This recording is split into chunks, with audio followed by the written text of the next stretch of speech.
Yo, hello. Kaysen, yes, brother. Flying Turkish Airlines today. Merlin, James, welcome to the stream. I hope you're well. Hope you're having a fantastic week. And great, what day is it even today? Thursday. I hope you guys are doing well. We're about to get underway here.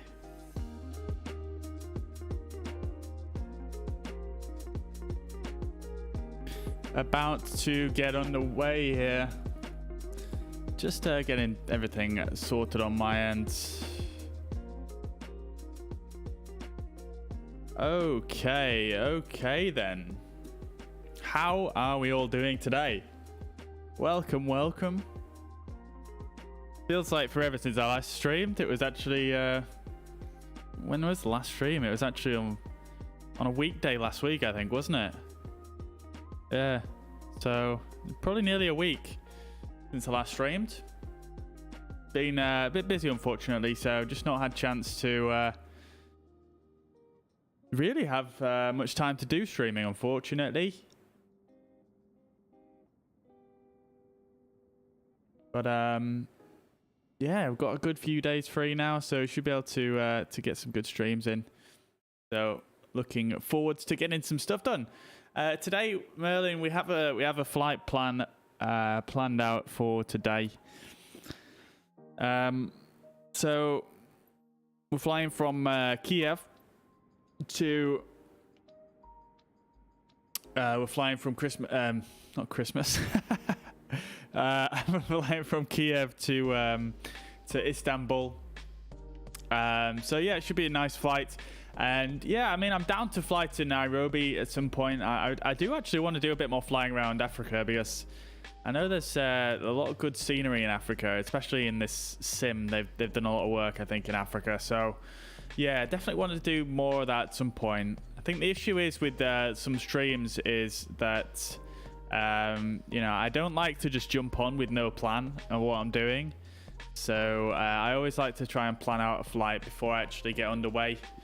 And you know, therefore I, you know, have an actual sort of agenda. And obviously the flight planning and stuff like that, you know, it takes a bit of time.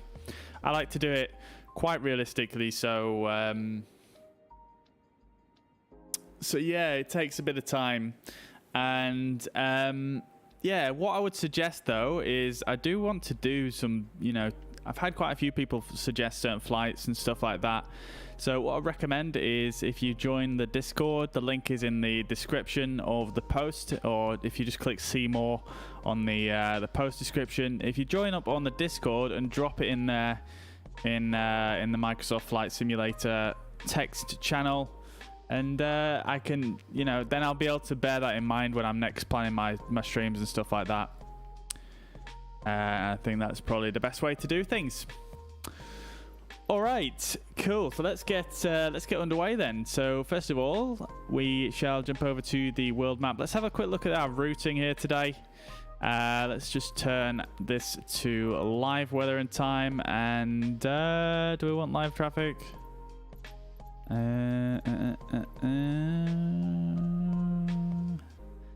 Let's because I'm gonna actually use iVow today, but I'm just gonna log on as an observer because I kind of just want to see what goes down in terms of what's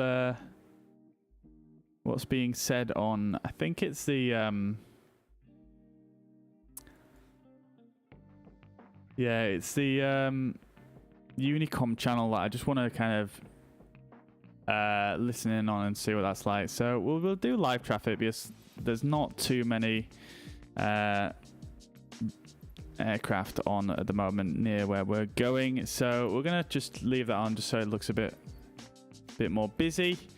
And then we are going to select, we've got the Turkish Airlines livery selected already, and then let's set up our weight and balance here. So fuel is going to be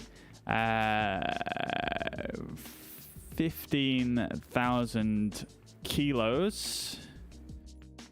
So not actually too much in the grand scheme of things for a Dreamliner.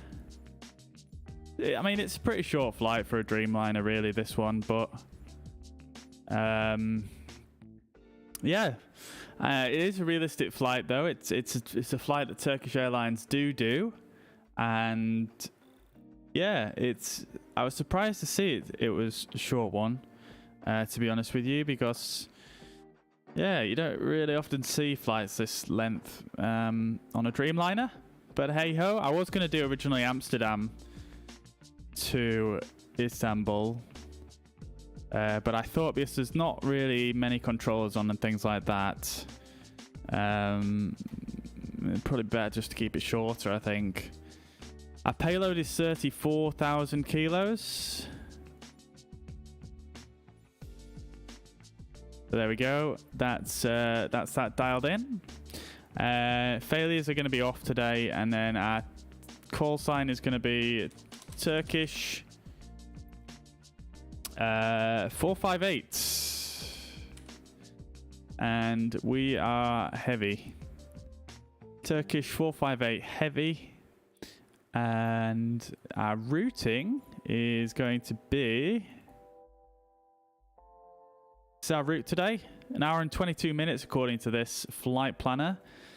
Might do it. It might be a bit longer than that, to be honest. I'm not 100% sure that's accurate, but that's that.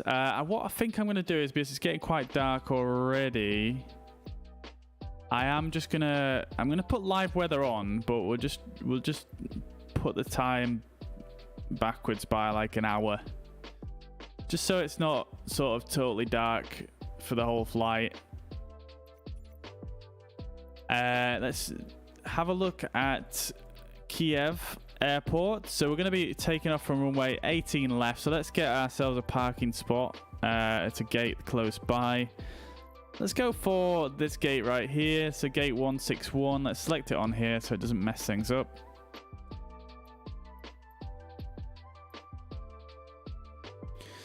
We could do with a heavy gate as well, couldn't we? Which is 161. That's great. Okay. So it does actually say departures direct here, but I'm not sure why, because that's not correct. But maybe it's just the flight planner in game. Yeah, it is. Okay. So there was a yellow line there, so I know it's picked up the departure route.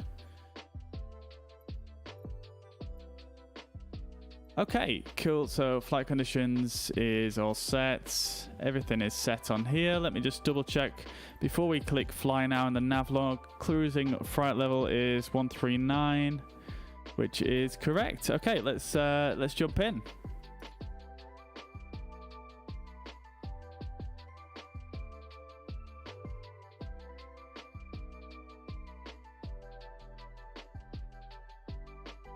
Yes, Kason, we've got a little Christmas tree up to now. Looks all right. Looks all right.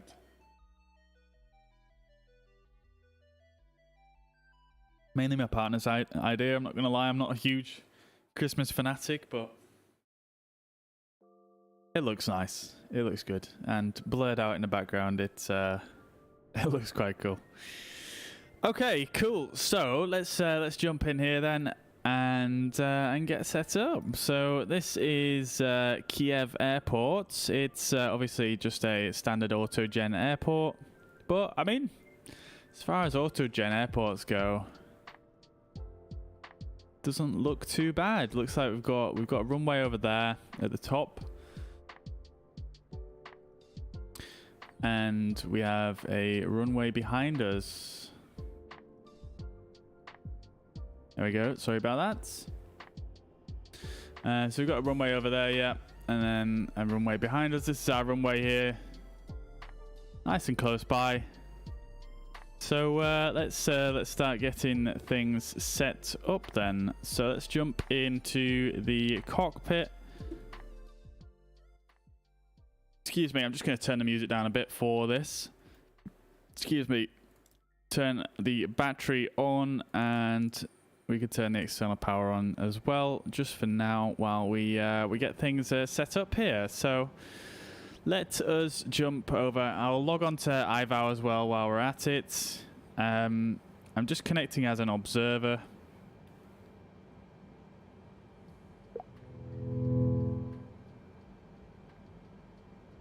Just because I want to see what goes on Unicom.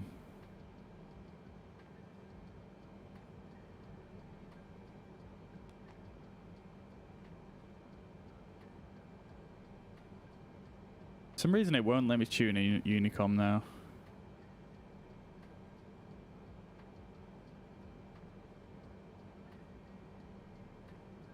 Do I need to do it in game? 122.800.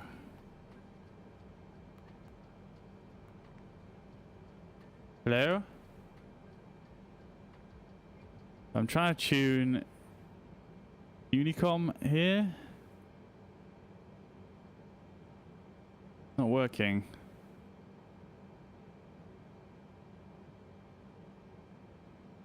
Not sure why. Let's just disconnect.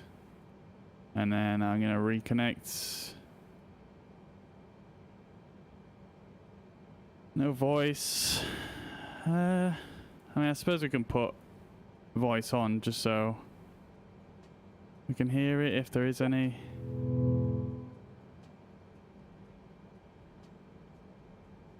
Yeah, I don't know what's going on there, to be honest.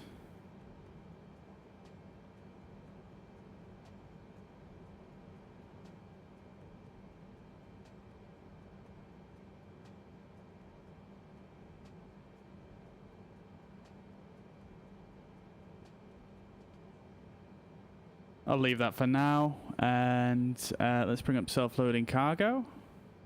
So hopefully this should work well. Last time we tried it, it was a little bit A little bit funky. So let's try it out here. We've never done it on the 787 before, so I'm looking forward to this. So we've got 787-10. Cabin layout will go for default. Sound pack, we'll try the Turkish one. I don't know what it's going to be like, but we can try it. Let's go for movie screens. That's what a 787 usually has. We shall go to advanced settings and import from SimBrief.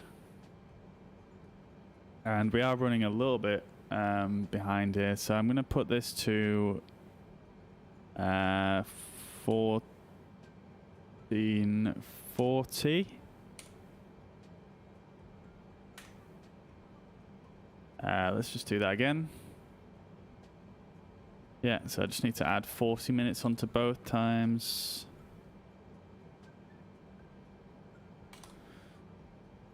Right, flight number 458, cruise level 390, Kiev to Istanbul, import from SimBrief, number of passengers 333 at the start flight.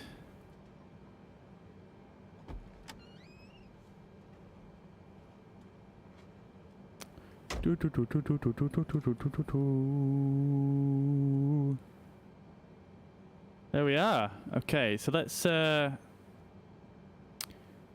we might as well just say ready for boarding. Sevgili kabin ekibi, yola çıkacağımız için mutluyuz. Böylece hazır olur olmaz kapıları açıp yolcuları uçağa almaya başlayabilirsiniz. Teşekkürler. Holy shit, that's loud. But I mean, it's in Turkish. It's in Turkish, all right. Okay, let's do that, and then we shall bring up the. Wait, what? There's no ground services at this airport. Are you joking me?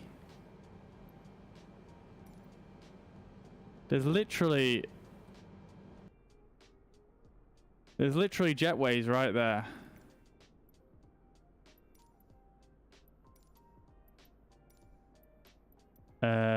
What?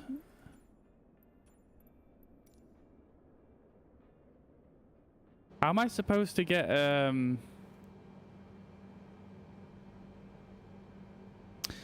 am I supposed to get the passengers on board if the if I can't connect to jetway?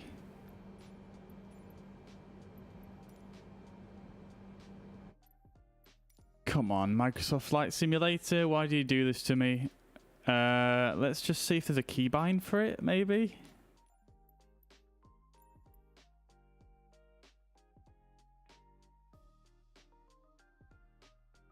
There is not. There's like no ATC options whatsoever. What the like, I can't get. I mean, obviously the power supply is working and stuff like that, but what? Do I need to go in here and change this? Do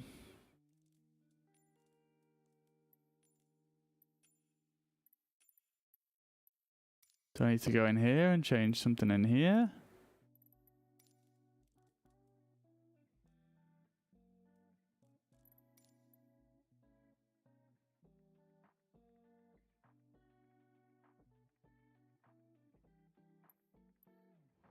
Let's try it one more time. Nope.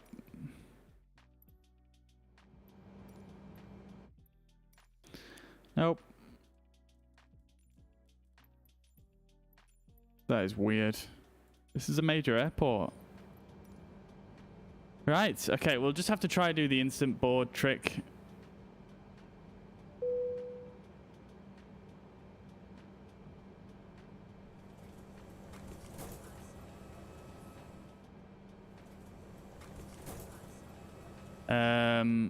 Okay, we'll have to do...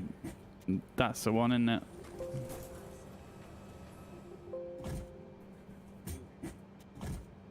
There we go. You've got to kind of like... You've got to kind of like make a bug happen to get people on board when there's no jetway. It's so weird. There's no way to actually open the doors without getting a jetway, so that's the only way we can do it for now. So all the passengers are boarded, so we're kind of going to have to do this quite quickly now. But let's go to pausing it. Reference airport is Istanbul, LTFM. And to be fair, I've actually learned we can actually just use this one. This is the GPS position, and we can just copy that down. And that's fine. We don't actually need to even do that. UKBB to LTFM, that's all set. And I'm not going to check through the route because I loaded it in through the world map. This all looks fine. Cost index doesn't work in this aircraft, I don't think. 132. Oh, it does. I don't know if it's actually simulated though, but 132. Pretty hefty cost index for this one actually. And our departure and arrival, let's just check that's correct. Our departure is on runway 18 left. And there's no SIDS at this airport either, which is interesting. Yes, there should be. That might be a bug. And let's check the arrivals. Oh, baby.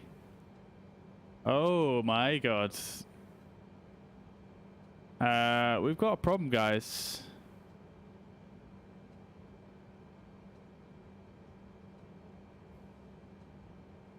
Why have I got no arrivals or departures for either airport? Guess I'm gonna have to go back to the main menu then.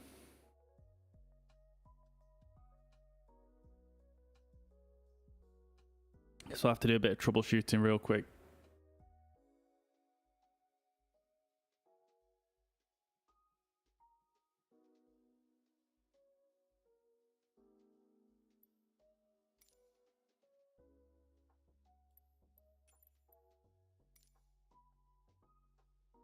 Right, so if we set up a standard flight plan, if we go like this, and then if we go like this, then we go high altitude airways, no departures, no arrivals, no approach. Let's just check a couple more airports just for safety. So Prague has no departures either. Wait, I don't have any departures or any arrivals for any airport. What the actual...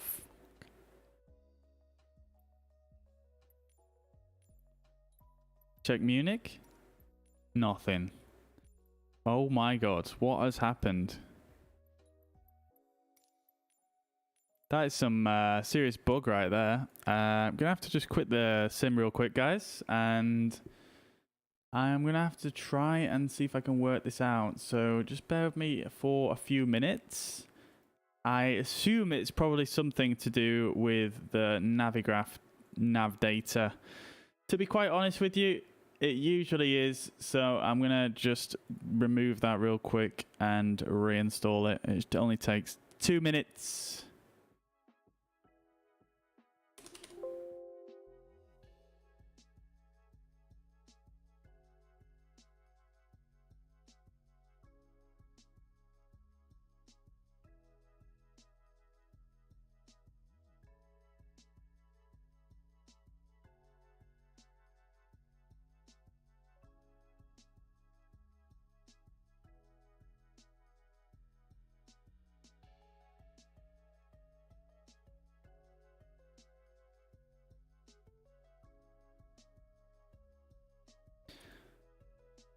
I hope we're all well anyway. I hope we're all having a good week. James, I will see you shortly.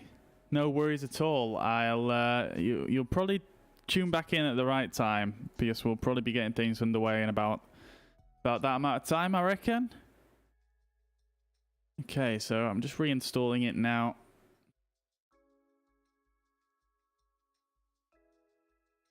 So it looks like we have had some updates to the nav data, so maybe there is some yeah, there's a new revision and a new version of the installer, so let's try that one. So, Casey, we had an issue with the nav data on Microsoft Flight Simulator. There was no arrivals or departures showing at any airport. So, I'm just fixing that. It shouldn't be too much of an issue.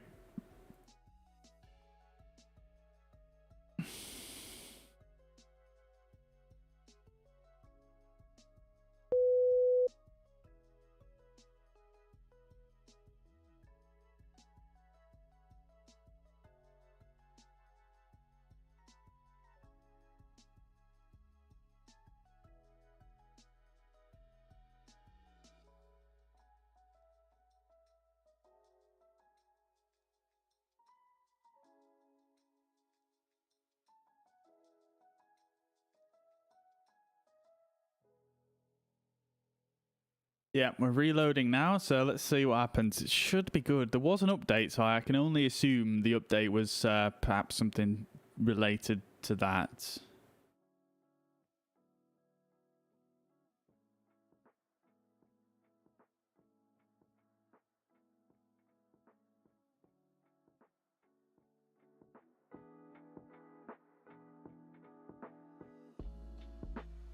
As you can see, though, we are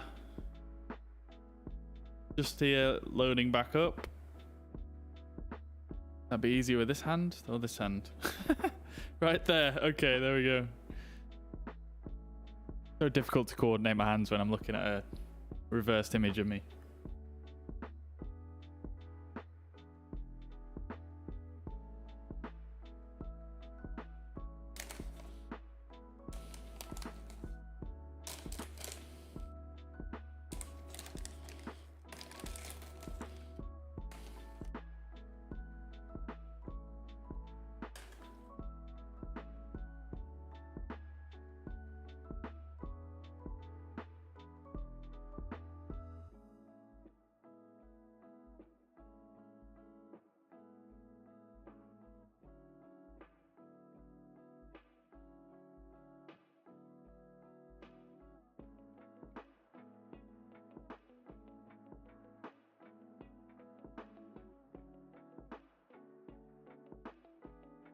I'm sure this loading screen looks different to me.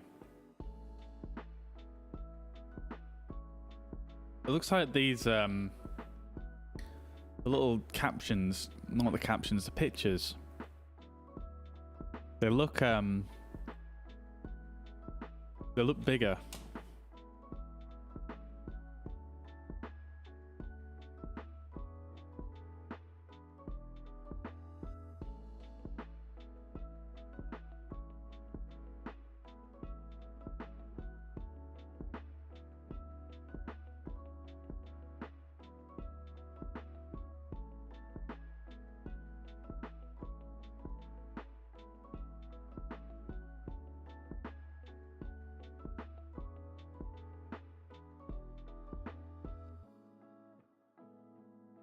Taking a minute to load here. I think it's just because of the new nav data. It generally takes a little bit longer on the first install. Hey, Boeing Kant, welcome to the stream. I hope you're well. You're Burmese. That's very cool. Very cool, man. And I think you're the first Burmese viewer we've had so far. Welcome, welcome. Okay then. So I think we're looking a bit more promising. Let's have a look.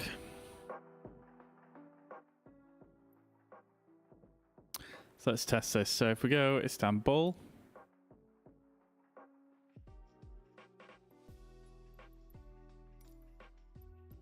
And then we put high altitude airways. There we are. Beautiful, beautiful, beautiful. Okay. We are rocking. Let's load up our original flight plan.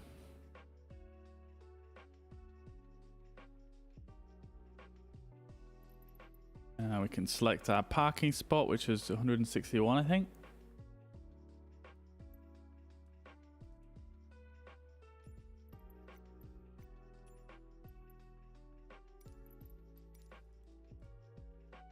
Our block fuel was 15.4. 15.4 thousand kilos, that is, 15.4 tons.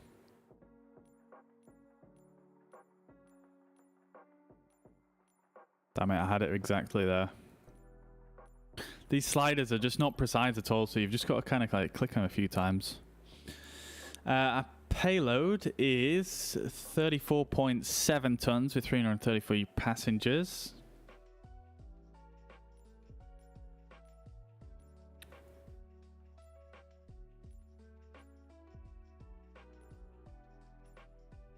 That'll do. Okay, cool. And then this is all saved. That's good. Live time is going to be about an hour earlier than normal. So we'll go like that and let's load in. I think everything was selected correctly. Yeah. Yeah, just got to double check these things because this sim, it just loves to change stuff that you don't change. Hey, Bo, I appreciate the encouragement. Thank you so much. Thank you, thank you.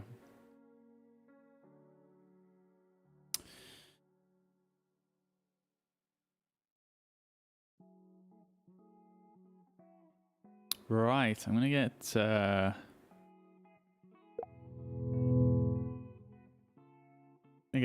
iVal connected up again. In fact, I'm going to disconnect and then reconnect when I get into the sim. Right, here we are. Okay, so the time looks quite a bit different to what it did before, but...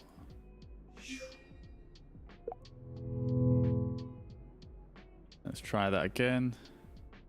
Wait, sorry guys, I just wanted to make sure that I connected as an observer. There we go, now we're on Unicom this time. Beautiful. Okay, perfect. Right then, guys, here we are. So I'm actually going to make it a little bit earlier. This is a bit too dark. There we go. Okay, here we are then, guys. Beautiful. Okay, so let's jump in and get the battery turned on and the external power.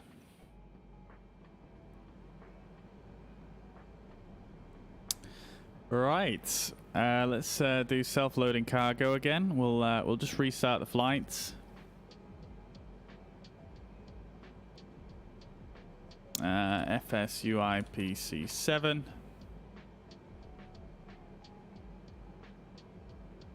Okay, so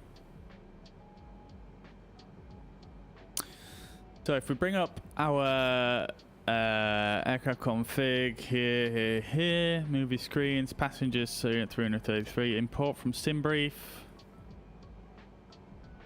So we're gonna go for 1500 to 1700 here, and we'll click start flight.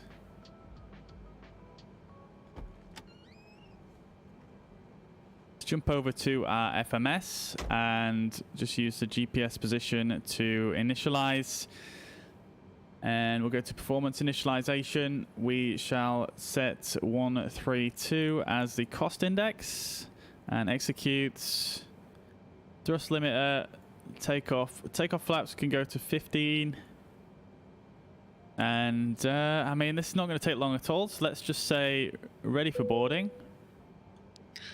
Sevgili kabin ekibi, yola çıkacağımız için mutluyuz. Böylece hazır olur olmaz kapıları açıp yolcuları uçağa almaya başlayabilirsiniz. Teşekkürler. Tamam, sorun yok.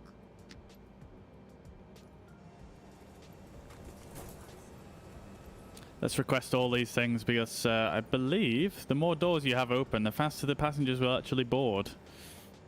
Even, yeah. So let's begin boarding. And we can turn the seatbelt signs on, and things are getting going. So cabin music is playing. Let's pause Spotify.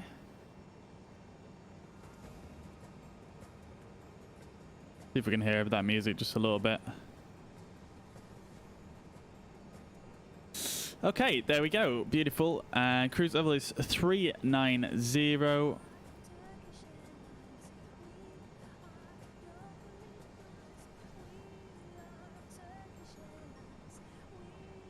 It's the first time I've heard this music.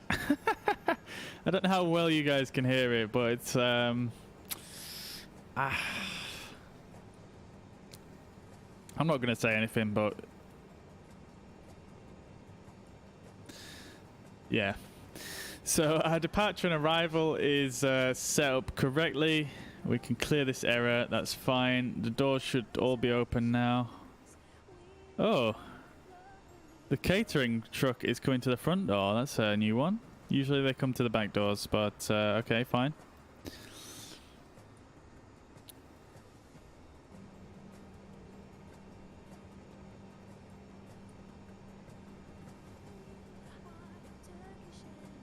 Right. See if my hand cam's working. It is great. It's a bit low though.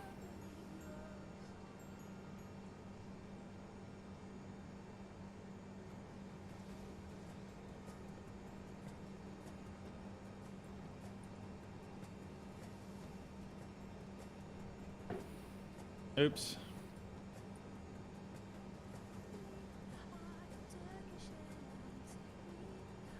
That's a bit better, isn't it?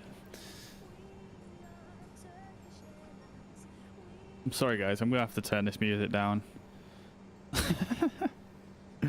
Right, okay, so we are in. Everything is basically set up in the FMS, I believe. So whilst we wait for the passengers to board, let's just do a quick check of the overhead panels here. So all this stuff at the top, I believe, is not working. Engine starts is fine. I don't think the air conditioning works either, does it? No, it does not. So let's check here. We can turn the fuel pumps on shortly, but not now. Yeah, not that much stuff actually works in the 787. So, where are the nav lights? They can go on as well. And yeah, we can put all the anti-ice to auto. Yeah, I would love this to actually get modded, but unfortunately people can't mod it at the moment because of the way it's coded. Right. Oh, that one's bright as heck. I don't want that one on.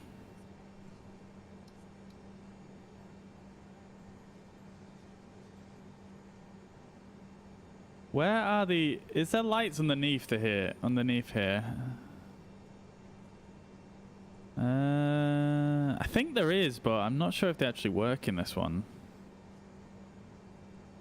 On the 747, they're on the side here, aren't they? But foot heaters, beautiful. Love to see it. What's this one do then?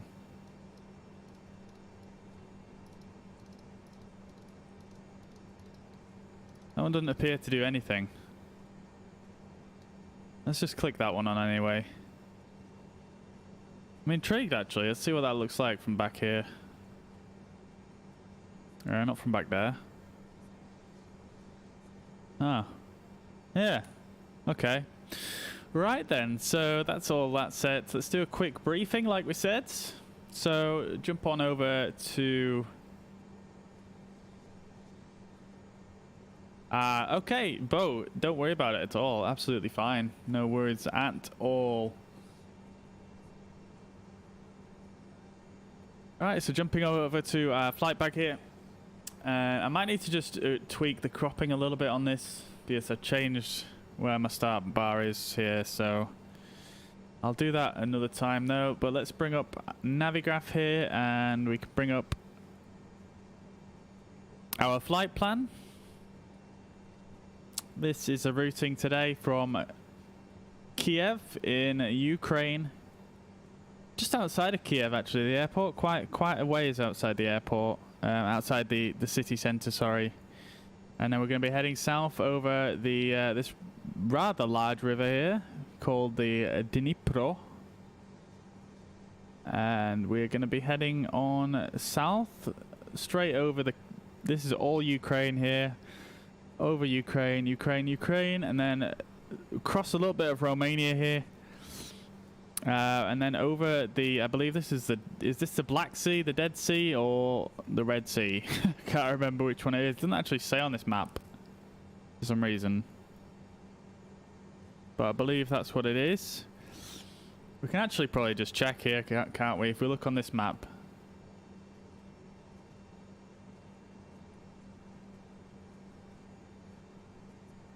It's the Black Sea.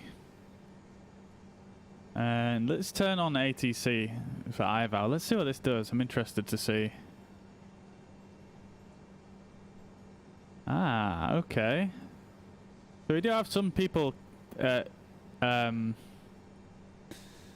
Amsterdam at the moment. Quite a lot of coverage in this area, actually. Looking quite good. Why did that just turn off?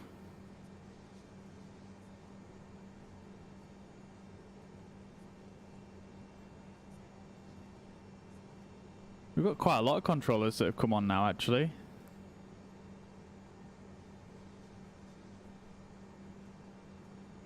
We're going to be passing through this airspace, but I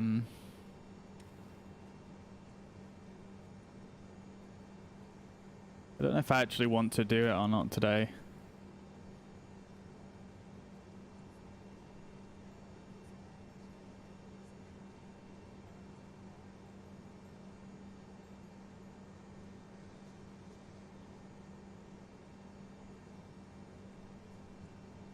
Let's see, where is IVAL?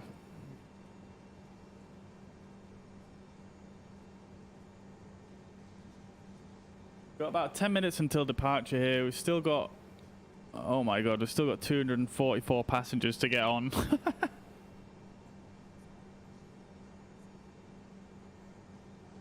They're taking forever.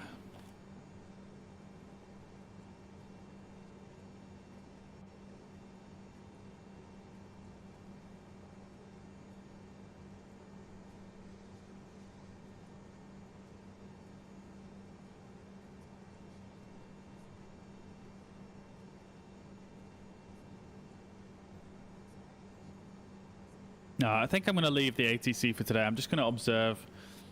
Because I've never really... I don't really know how the Unicom side of it works yet. And there's going to be a lot of flying through Unicom. So I just want to leave this on Unicom and just leave it on, you know, so I can listen in, really. And I might just put it on Com 2, actually, because I'm going to be changing Com 1 in-game quite a lot.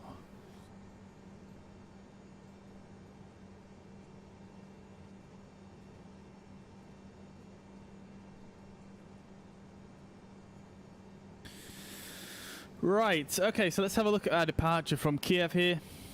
So it looks like it's going to be a relatively simple departure.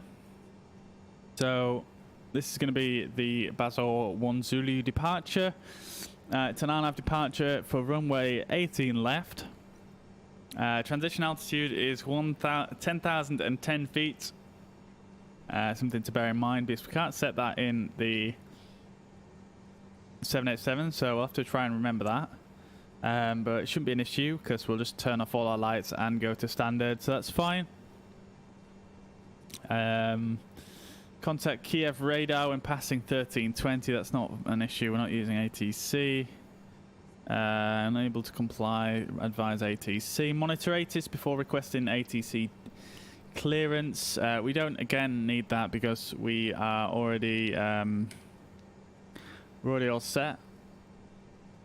Basically, it's just a minimum altitude as we climb out here. Minimum altitude required, which we should be able to meet absolutely no problems at all. Yeah, really quite simple.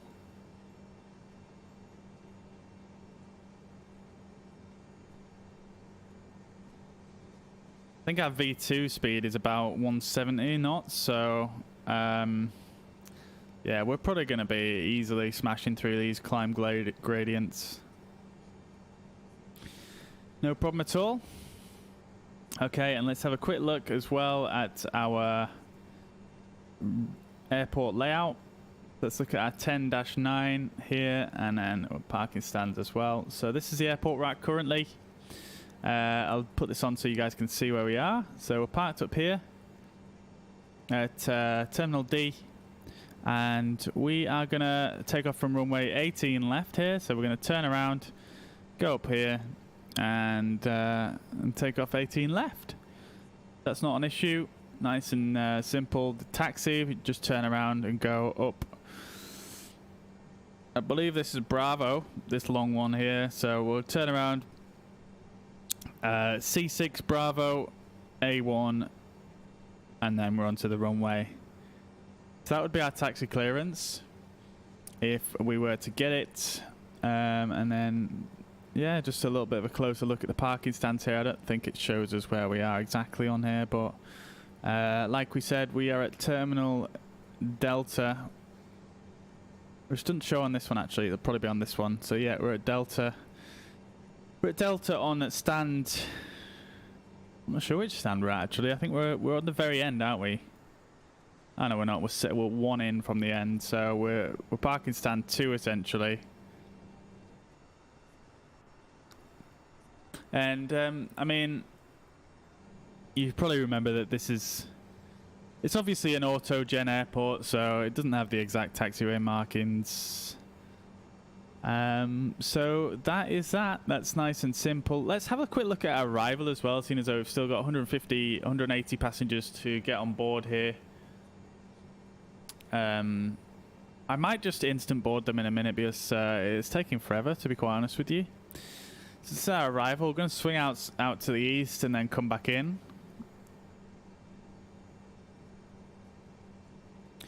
Should be a really, really cool, actually, airport to arrive in. This is it's going to be a freeware airport that we're going into, Istanbul. It's yeah, it's freeware, but it's absolutely amazing. They've done a crazy job. Like, if you look on the thumbnail of this video,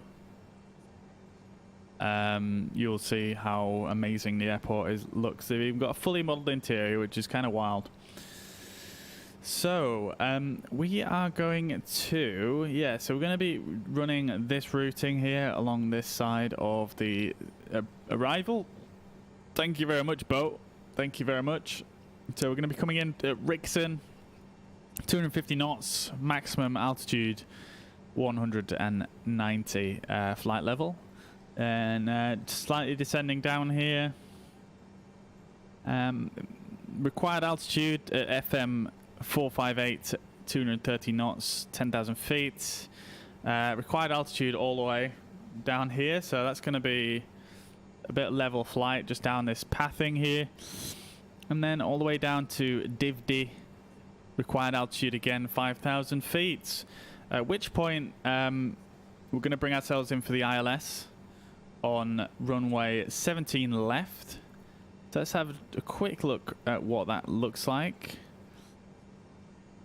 So 17 left via Divdi is going to be this one. So as at the arrival, we're going to come in at Divdi, mandatory 5,000, and then making our way down to 4,000 by Mort, which is this waypoint here. And again, we're going to have to pay a lot of attention on this arrival. There's a lot of mandatory altitudes that we need to meet. So we'll pay attention there. We're going to catch the glide slope at 4,000 feet at Elnin, which is here at 11.9 miles from the runway. Glide slope is 3 degrees, and our minimums today is going to be 402 feet. So we'll pin that one. That's great. And then we can have a quick look here on the rest of the charts. Let's have a quick look on the airport. So we're going to be 16 left. Sorry, 17 left. So we're going to be over here on this far runway. This is a absolutely enormous airport. So 17 left, and what we want to do is, this is all cargo area down here. We want to actually see the main terminal here, so we're going to try and get a parking spot in this general area over here. I'm not sure exactly whereabouts the ATC will take us. We'll see where it takes us, and if it's not over here, then we'll just go find a space ourselves. That's fine. Plenty of lighting on this runway, as you can see. They've got, again, I'm not 100% sure on the exact notation for the lighting here, but it looks pretty solid. And then we want to be terminal, let's see, terminal contact apron.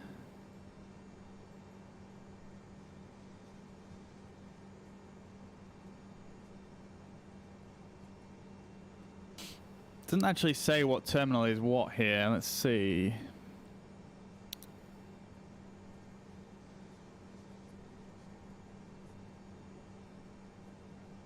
Here we are. So it's this one. So we want to try and get one of these spots in these two U shapes, I think. I think Turkish Airlines will use as one of these in real life. So we'll try and get one of those, which is fine. Okay, cool. So that's everything for our departure and arrival. That's our departure. I'm just going to leave that up there for myself. And let's jump back into the aircraft and see where we're at with things in terms of loading. We've got 124 passengers remaining. And to be honest with you, I'm just going to... Oops. I'm just going to instant board because I had no idea that we were going to take quite that long. Let's get the APU started up now.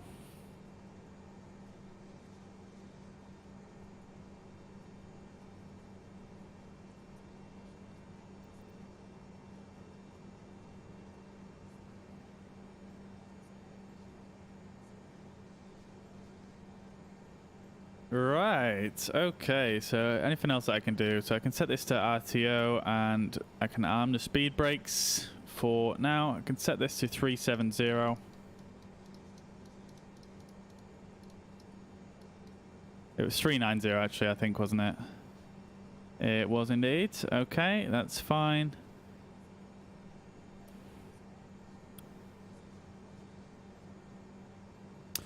We shall set our heading to 176, which is runway heading. We'll set our airspeed to 250 knots. We'll actually put it a bit below than that because we don't want to, because sometimes it goes over and I don't want to freak the passengers out.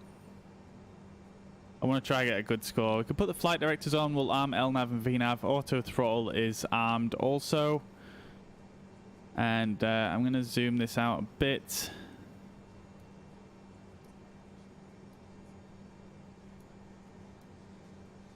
There we go. And then, yeah, let's get things rocking here, guys. Okay, okay. Right then. So let's turn on the beacon light, which is here. And let's just really quickly just check the temperature outside.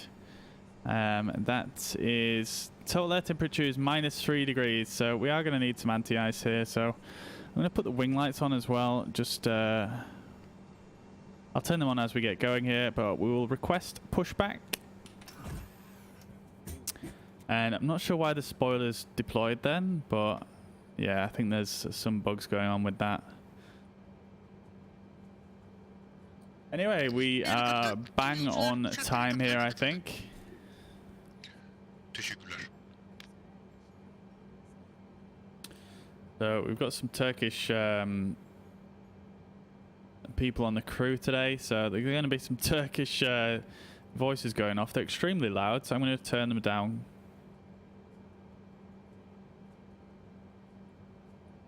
So parking brake is released, so once we get Bayanlar baylar, kaptanınız konuşuyor. Benim adım Anıl Uzakıncı ve sizi they're so loud, these announcements, it's crazy. ağırlamaktan mutluluk duyuyorum. Hey, good morning, Sean. Welcome to the stream, good to see you again. Kalkışımızı planlıyoruz. Şimdiki ekibi bagaj Parking brake is not released. Hang on, I think my emniyeti alırsanız joystick isn't plugged in. kalkış yapabilir. Sevgili mutlu oyuncu ailesi olarak ve topluluğu olarak iyi bir uçuş diliyorum. Teşekkürler.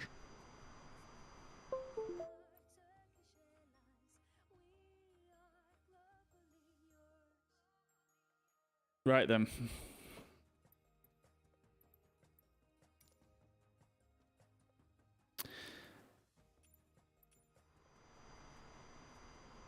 There we go.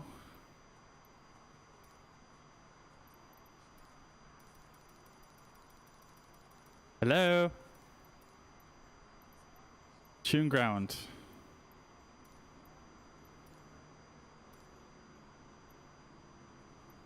I can't tune ground for some reason, so I can't get pushed back to the side. Let's try pushback helper. Let's see if that will work. Kabin ekibi lütfen kapıları hazırlayın ve çapraz kontrol edin. Teşekkürler.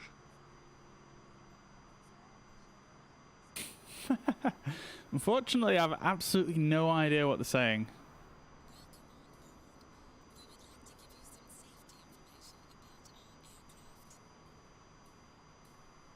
Right, so let's use, we'll use pushback helper. That seems to be working quite well.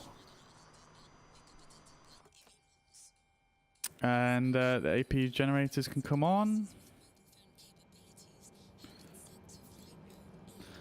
Turn on our fuel pumps and we'll start engine.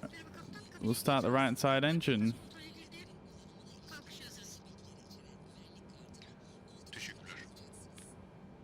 Wait for the N1s to get to 0.2. There we go. We'll start the fuel flow.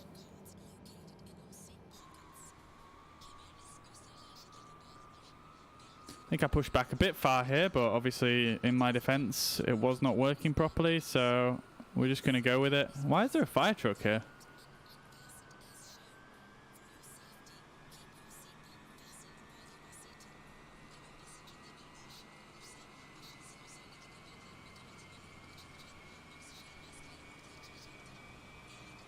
Right then.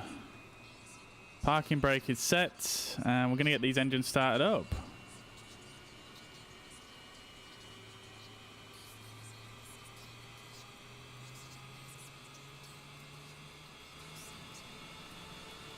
Hope the volume is okay, guys. If you want the sim to be a bit louder so you can hear the engines and stuff, let me know. I don't know how loud that is. Sounds pretty good though.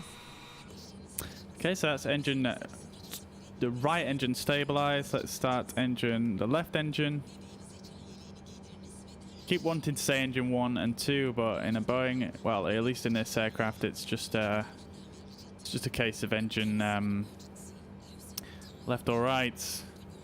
Let's wait for this to go to 0.2 and then we can jump on down. Try to learn which keybinds they are for the cameras, but there we are. So that's number 4.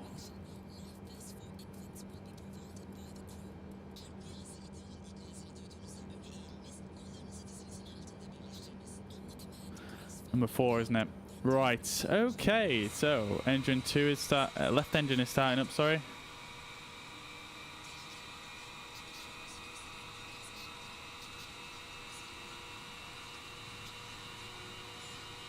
%81 satisfied so far. Looking pretty good.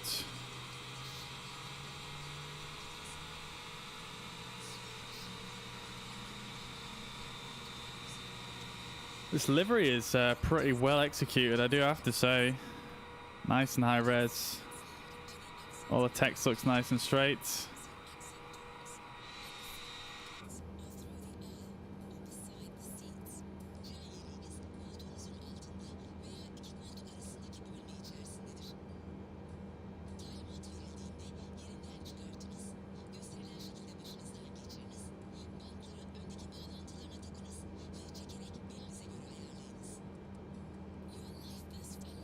I can't seem to turn down these announcement volume, but never mind. So everything is now started up. Let's turn off the APU. And we'll jump on up to this top panel, make sure everything is set properly. So the beacon lights are on, wing anti-ice can come on, taxi lights can now come on, and the runway turn-off lights can come on as well.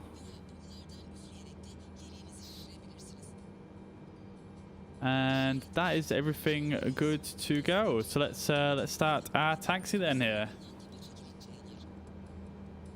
So parking brake is released.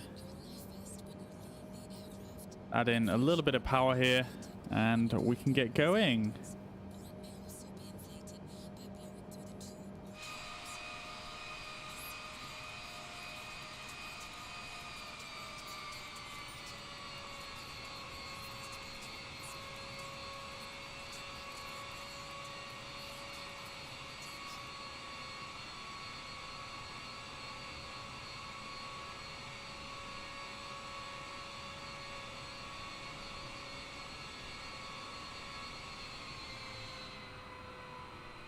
Not sure what this guy's doing.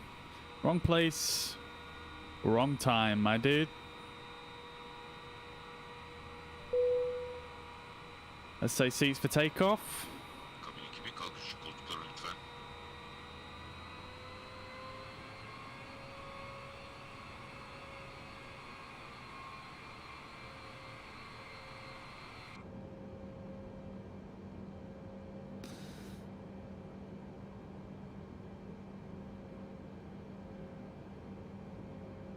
Yeah, to be honest, I don't think we can arm the speed brakes for a rejected takeoff on this one because they just keep bugging out. Like every time I put them on, I think every time you brake, like if I just test the brakes now, I think they'll probably deploy. Okay, maybe not. Let's see what happens anyway.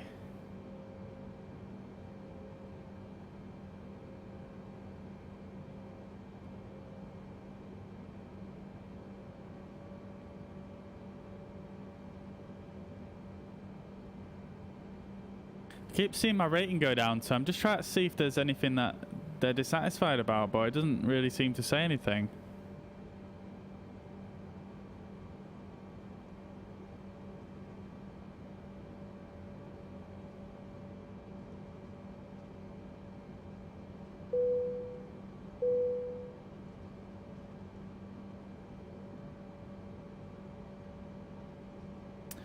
Right then, Quancy, hello there, how are you doing? Welcome to the stream, good morning to you. Hope you're having a fantastic week. It's actually more or less approaching evening time here in the UK. But good morning to you, where are you tuning in from today? There we go, you see when you reduce the thrust, for some reason it deploys the spoilers.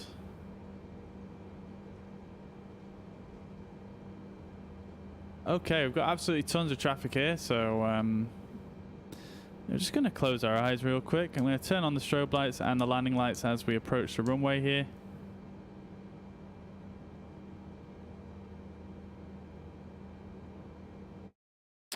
Right, I'm just going to go in here because I did remember that I did adjust this. So let's just turn this down. We could turn this up. Just when I was on iVal the other day, I just messed with this.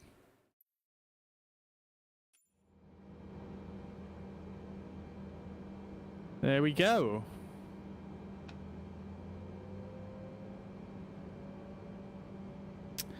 Do you need a lot of aviation knowledge to play this game? I would say it depends what aircraft you're flying, really. Some of the smaller aircraft, you know, you can get in and you can have a romp around in them, like visually, without knowing too much about aviation, I guess. And there are some assists you can use again as well to make it a bit easier. And there are some, actually, to be honest, there are some tutorials as well in the sim as well, which are really good, to be honest. And I use those to learn. The majority of what I use them as the basis. I use them as the basis to learn about what I know now, essentially. And the majority of the stuff I learned about all the procedures and things in the sim is just stuff I've learned since the release of this game. You know, I haven't really spent too much time studying it up until now. So I would say no, you don't necessarily need to know everything, a lot about aviation to get into this. It definitely helps, and if you want to fly the bigger aircraft, it will definitely help as well. But if you want to just get in and jump around and fly around in a Cessna or a little microlight or something like that, then yeah, go for it, man. Right then, so we're pretty much good to go here. I've got the strobe lights on now. As you can see, the strobe lights are very, very dark in this aircraft. I feel like they would be a lot brighter. Let's just straighten ourselves up on the runway a little bit.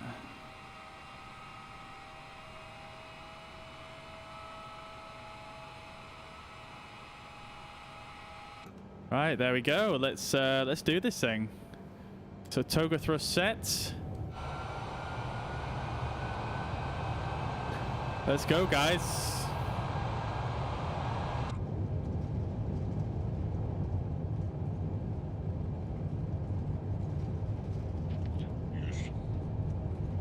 That was 100 knots call out. I forgot we're not using an Airbus.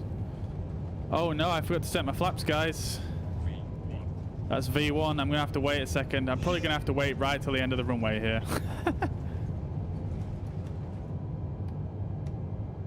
Oh no, there we go, we're taking off. Oh dear, gear up.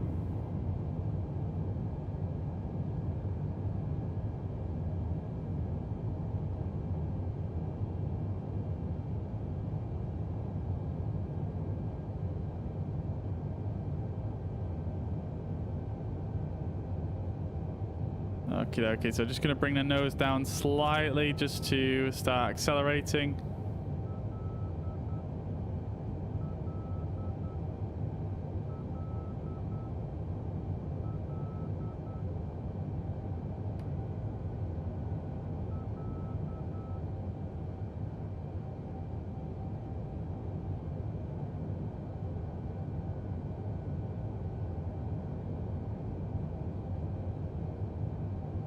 This thing really doesn't want to accelerate, does it?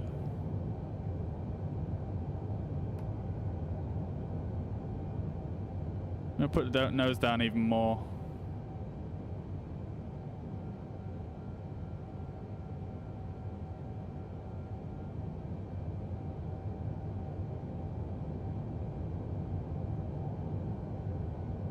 Interesting. It really doesn't want to accelerate, does it?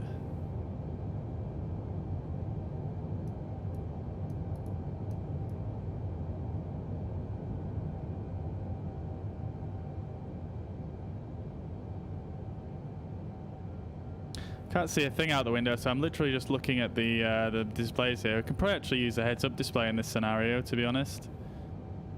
Although it doesn't have the flight directors on there, which is not that useful. We could really do with accelerating, to be quite honest with you. We're far too low. I don't know why it's doing this. Why are we going so slowly?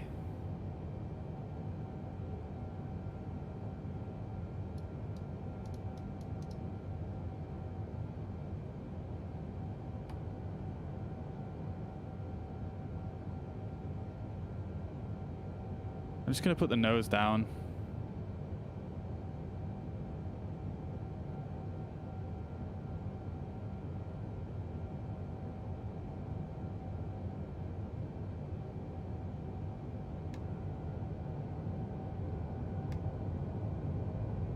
There we are.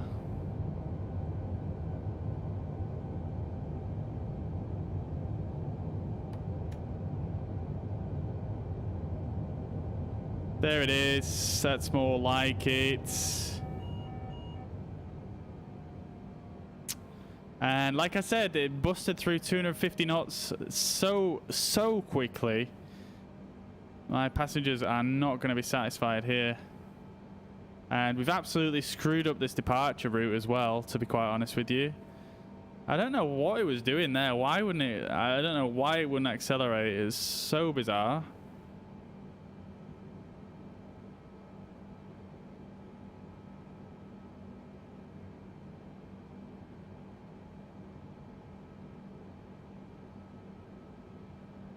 Hey, Sucrit. I hope you enjoy. I hope you enjoy.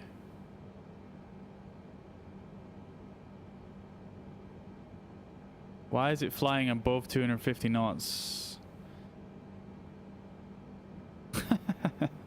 Oh dear, the 787 is so broken. Anyway, what airport are we departing from? We're departing from Boryspil International Airport in Kiev in Ukraine.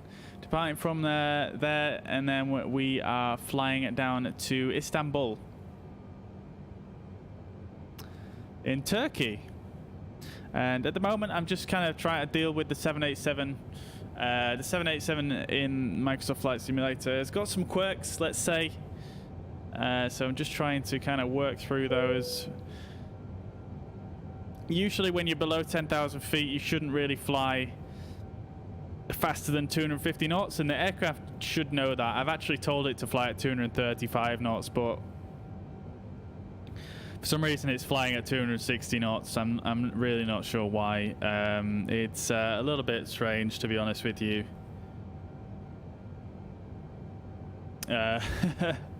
Oh yeah, Quancy, this is so this where they're saying beautiful clear sky, so that is actually what is going on outside the window. So that is actually a bit of a bug with this. This is an add-on at the moment, this this side window. This is called self-loading cargo. It's basically a passenger simulation add-on for the game.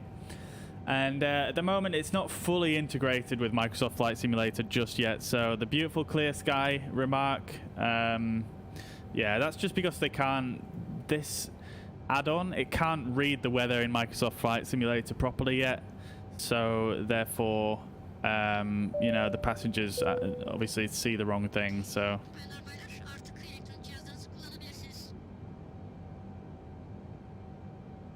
So that's how it is at the moment, unfortunately. But in the future, the developer, I mean, they are working on full integration with Microsoft Flight Simulator. So in the future, it should be, it should line up a little bit better. But other than that, it works quite nice.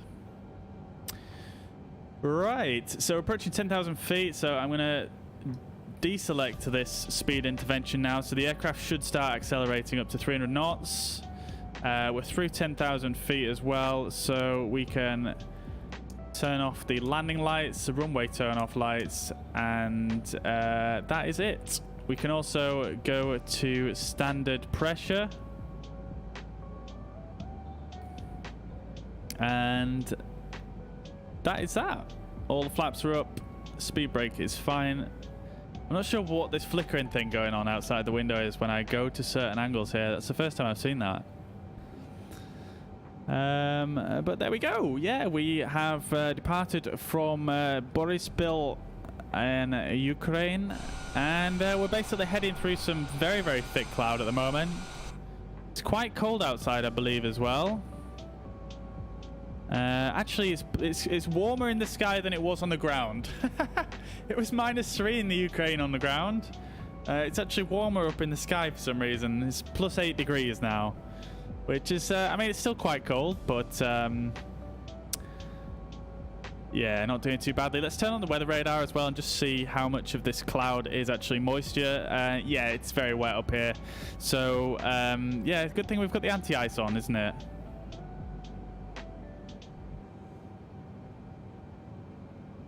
Yeah, Animo, it's not the greatest weather, no. Not at the moment, not in Ukraine. Hopefully it should clear up as we get towards Turkey.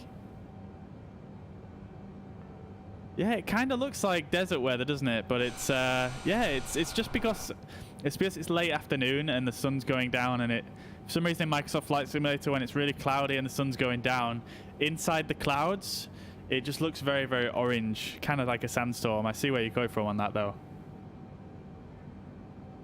You bought a custom PC build recently for $1,500 and checking out some games you could play.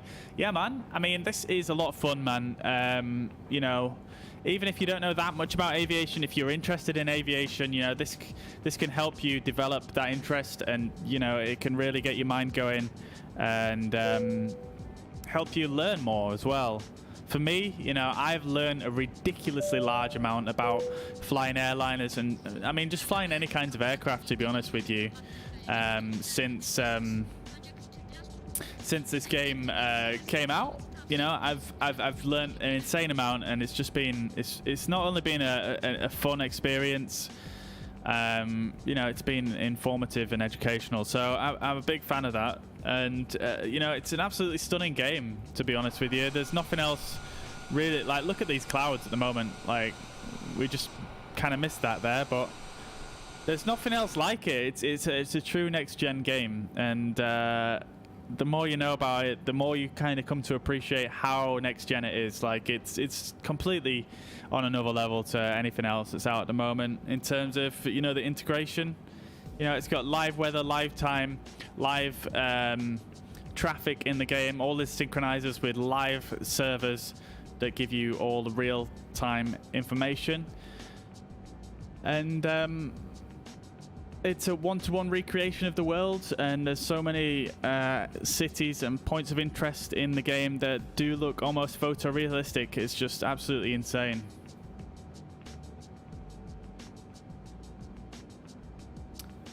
We're flying upon the Indonesia. We're flying on Turkish Airlines today, Animo. We're flying from, like I say, Ukraine to Turkey.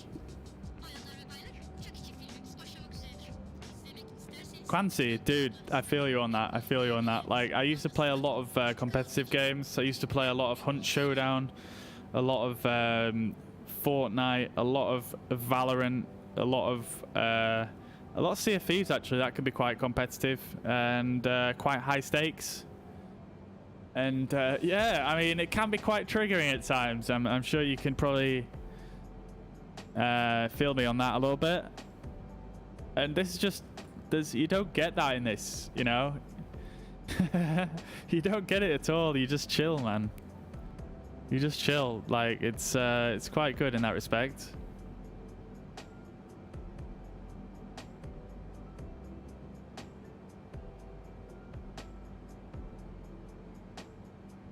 And there's so many add-ons and other little bits you can try as well. Like, it makes the experience kind of endless, to be honest.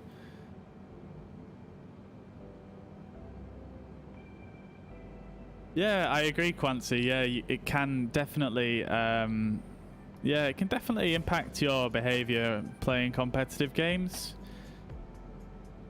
Certainly.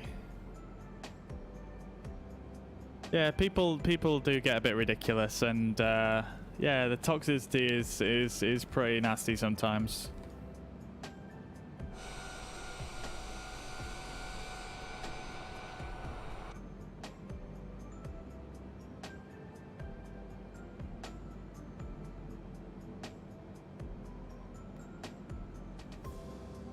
So we're at 20,000 feet. We're still not through the clouds. Oh, we're just about through the clouds. There we go. Look at that, for example. That's insane.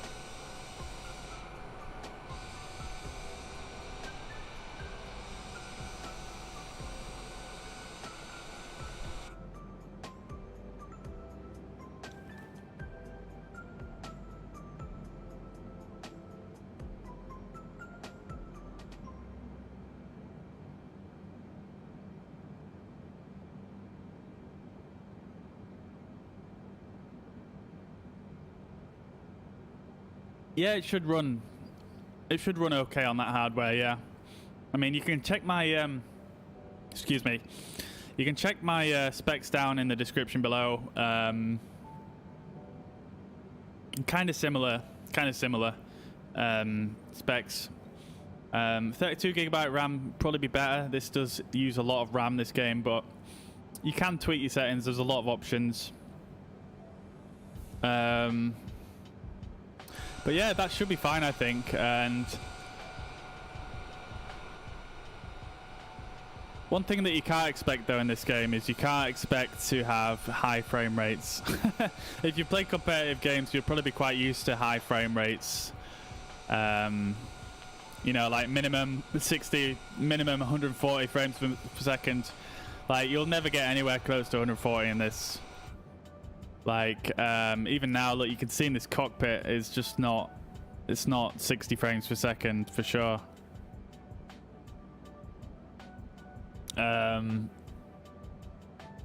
But you don't need that. You don't need that kind of frame rate in this game. So it's not really an issue. And they're still optimizing this game anyway, so performance will improve over time. But like I say, you can't really expect super high frame rates like a competitive title, but it should run fine on your hardware.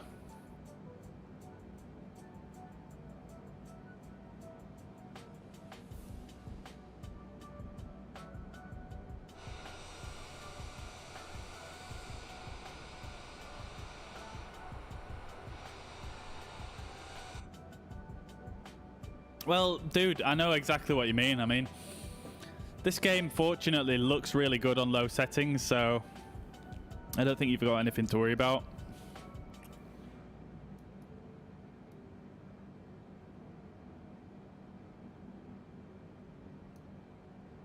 So we've got a fair distance to go before we get outside of this weather. Let's see how that actually lines up with our anticipated weather. Let's see here.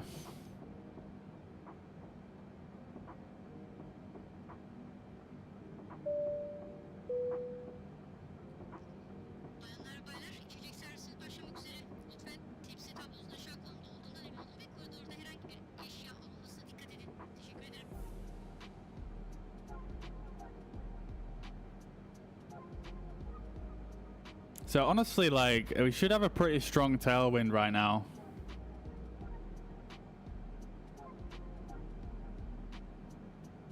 Actually, no, this seems about right. So we've got a 20 knot tailwind at the moment. And that's about right, actually. That's about right. This chart that I've got here says about 20 knots. It says minus 50 degrees, though. Which is, I don't think that's what it's showing on here. I've lost the temperature. It's minus 16, but the wind seems pretty accurate at least. When we get to cruise flight level, we should have a tailwind of about 30 to 35 knots. It should be about minus 60 degrees.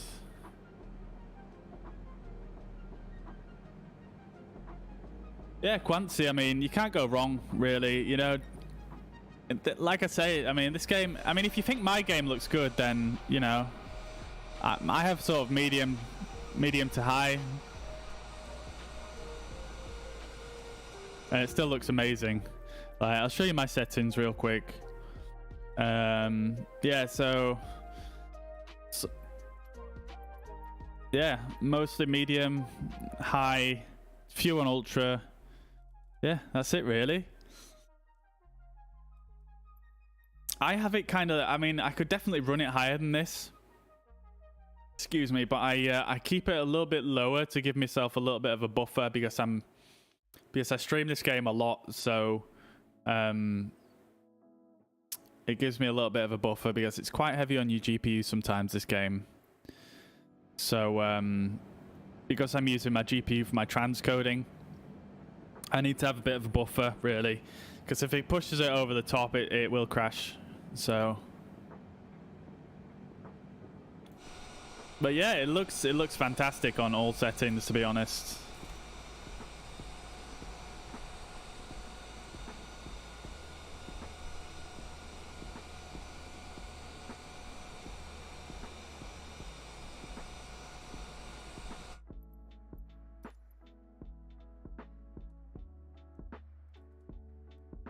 Yeah, man. You can crank it. I mean, to be fair, a lot of the perspective I'm giving you right now is from like a perspective of flying a big aircraft, big complex aircraft like this. because that's normally what I fly. But when you fly the smaller aircraft, they're actually a lot lighter on resources, as in like you will get a much higher frame rate. So if you're flying a smaller aircraft, you know, you probably will be able to get 60 FPS. You know, flying some of the smaller aircraft, I've had like 80, 90 FPS before. It just depends where you are and what aircraft you're flying, to be honest, because there's so much detail to this game. It just depends on a lot of things, but these airliners tend to eat a lot more FPS because they've got all these monitors that have to be updated and things like that. Smaller aircraft don't have this.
There we are. Finally reaching the top of the cloud base.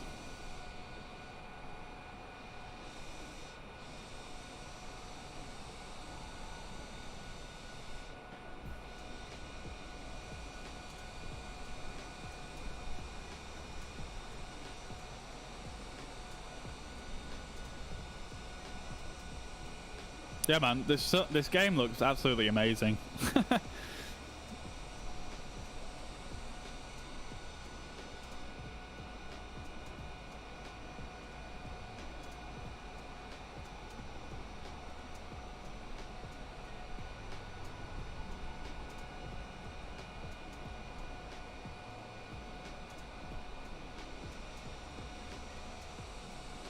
Clouds look insane as well. Really cool.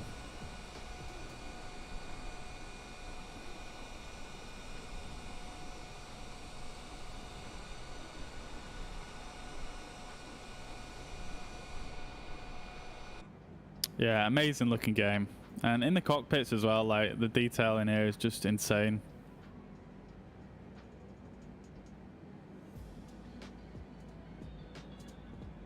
Like, look at that. You even got stuff up here where you normally would never see. Like, it's just insane.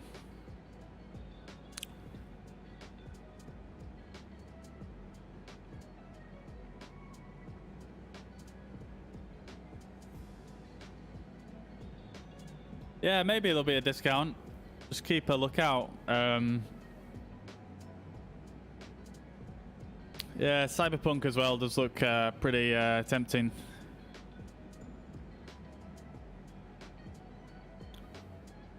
Yeah, I mean, obviously with this game, bear in mind as well, you have there's no real I know Cyberpunk is like a open world type RPG, but like this has no objectives, no storyline, no nothing, so it's like, you know, you just you kind of have to make your own narrative. What else were I going to say as well? Oh, if you check, I don't know if, like, I understand obviously Steam is probably a better place to buy from. Steam is just generally a better platform, but you can get it from the Microsoft Store as well. And when I got it from the Microsoft Store, it was on sale, and I managed to get the Premium Deluxe like £40 off or something because I had the Game Pass as well. And another thing to bear in mind as well is you can get a trial of the Xbox Game Pass. I don't know if you're aware of that. You can get a trial of the Xbox Game Pass for £1, I believe. £1 for 1 month, I think, or 3 months. I can't remember what it is. Just Google it. And you can try this game out. You know, you can install it and run, you know, you can run it to its full extent just by paying £1 for the Game Pass. So you can test it out before you buy if you want. And then you have the added benefit if you buy it while you're still on the Game Pass, you get a discount. And then if they do a further discount as well, then you get that discount as well. So yeah. Yeah, I mean, you know, as long as you've got a Microsoft account, you can get Game Pass. And obviously a Microsoft account is free, so you can just set that up regardless. Oh, Bing points. I didn't know that was a thing. But yeah.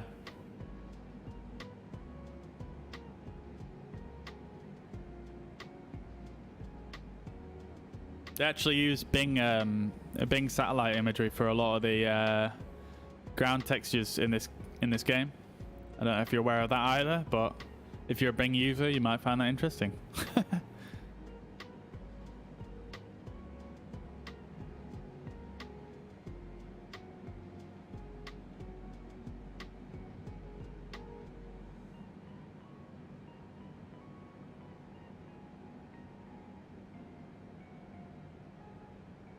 Right then, we are looking good. We are looking good. I hadn't seen any messages come up on Unicom. Oh, it's because I don't know, I am tuned to it.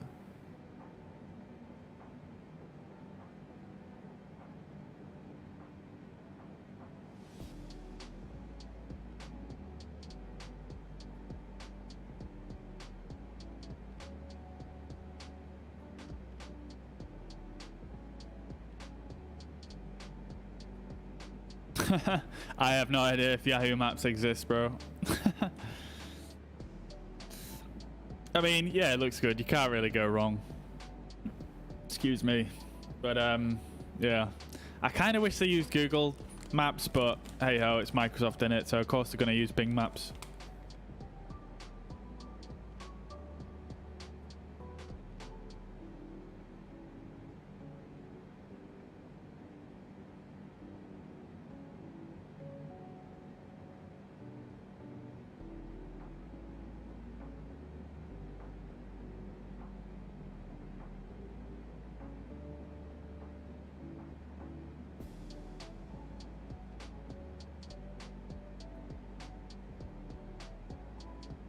And speaking of the Game Pass, apparently game streaming is coming to the Game Pass in the first half of next year.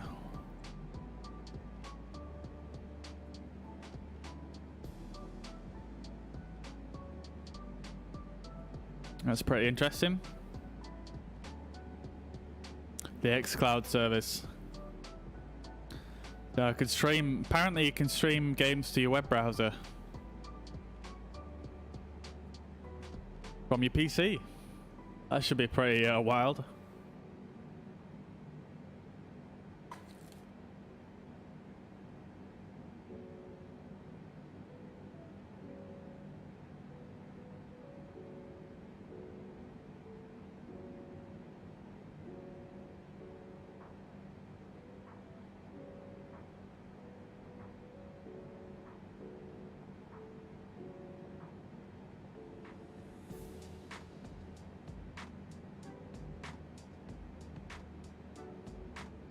So we're just chilling. Passengers are very satisfied. They're currently being served hot drinks and they're watching a movie.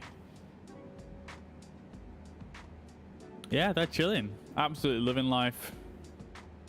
And so am I, really. Just chilling out here in the cockpit. Everything is cleaned up and looking good.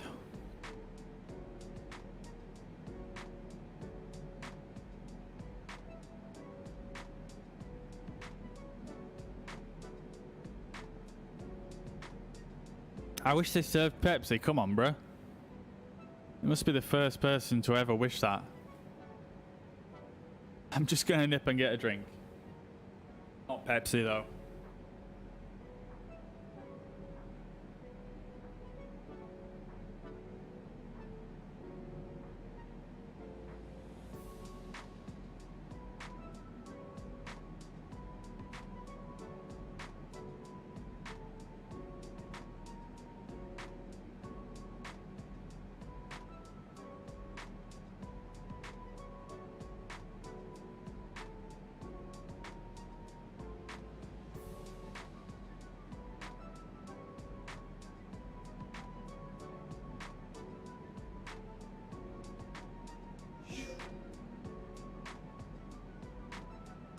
Hey, Luan, thank you very much for the follow. Welcome to the stream. I hope you're well. I hope you're having a good day. Hope you're having a fantastic week. Welcome to the stream.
There we go.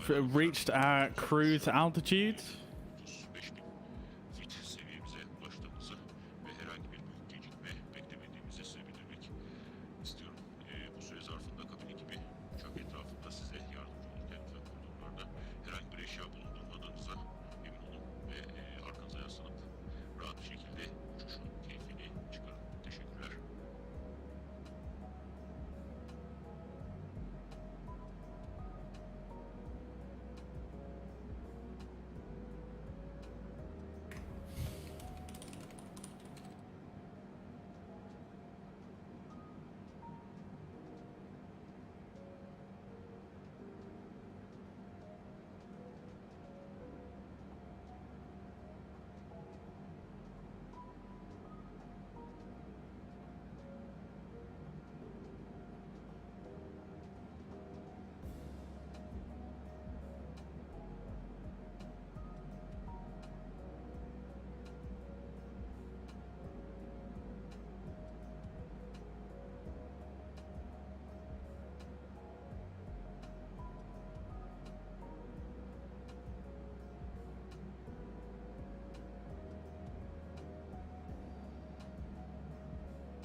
Right, I'm just gonna nip away for a few moments. Let's have a quick break, and I will be back.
Oh dear, my fire's gone out. I'll have to put that back on.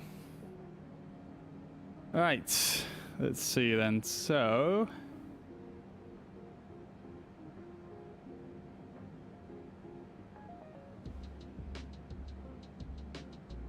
where's my chat gone on Facebook?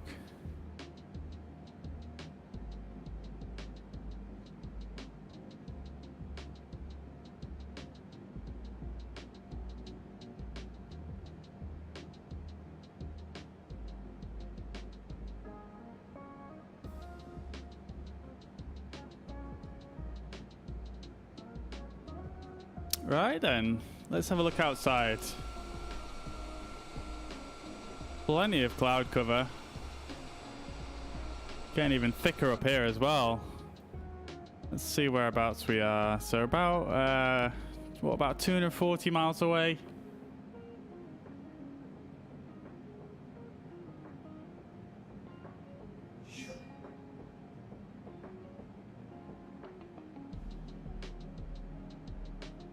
Oh, yo.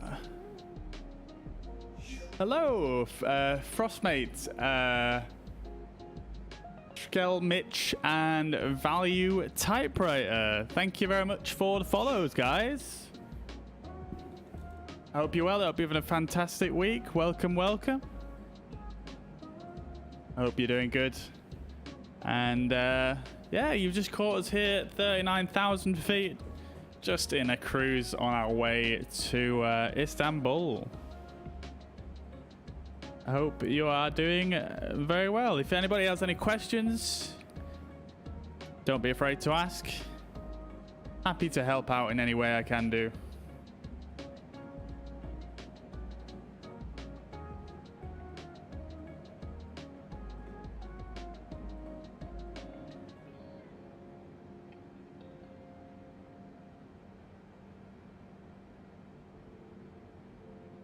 So about halfway into the flight by the looks of things, and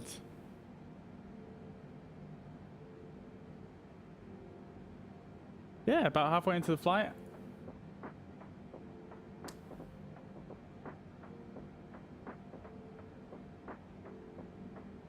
And let's see, where is my iVow gone? There we are.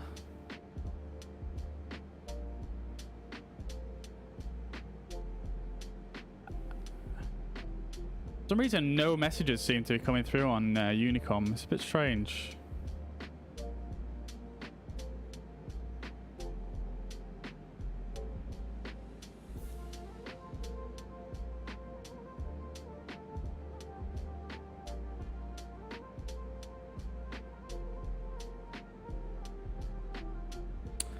But we're chilling.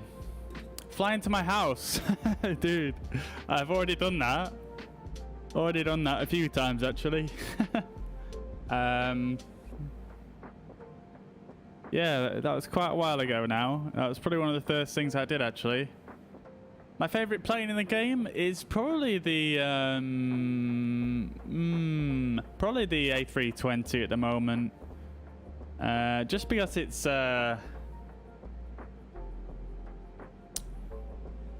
I think it's one of the most well-rounded planes in the game, and it has a very good community mod. It has a very good community mod, which makes it very rewarding to fly, I think. And yeah, I do like the 787. It's a very nice looking plane, but in terms of how it actually works within the sim, it's a bit lacking, I think. So yeah, I think the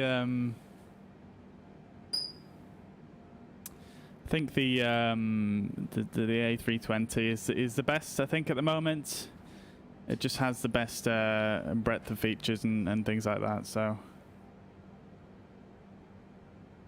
and I know more about it as well than any other aircraft. So that's probably a bit of personal preference as well over anything. Hey Dylan, what's up, brother? I hope you're well. I hope you're having a good week. Welcome back to the chat. Good to see you again. Hope you're having a great Wednesday. Wednesday? Is it Wednesday? It's Thursday, isn't it? Yeah. Hope you're having a good Thursday.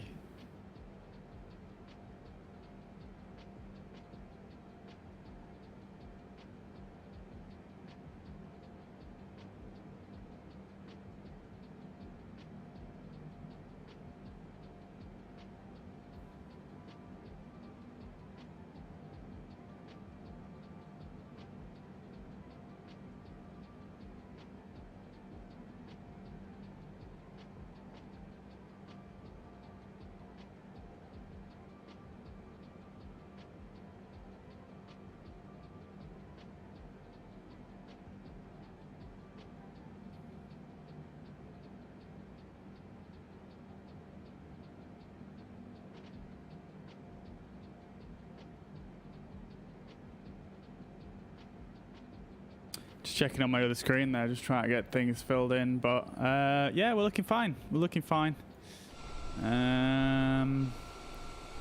Yeah, so we're about, like I say, about halfway into the flight. We've got just over half an hour of flight left.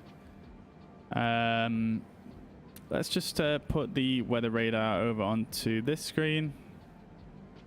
And I'll turn it off here just so I can see a little bit better. Let's just calculate our descent profile here. So we're going to try and aim for... so we've got a couple of required altitudes on this descent. We want to try and aim for... we've got a little bit of level flight at 10,000 feet. So we're going to be flying for about 7, 14, 21, 28, 35. We're going to be flying for about 35 miles just at 10,000 feet. So we're going to aim to descend to 10,000. And we'll do the rest of the descent from there.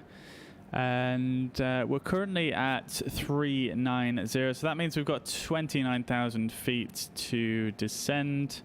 So we'll do 29 times 3 plus 10 gives us 97 miles to descend, and we want to be at 10,000 feet by FM 458. Which is very difficult to see. Let's just zoom in a little bit and we can have a quick look at the legs page. And we'll step down here, and that is... there it is, 458. You can just see it there. So at that one, we want to be at 10,000 feet. So about 97 miles we need to get down there. And let's see here. So if I zoom out a bit further,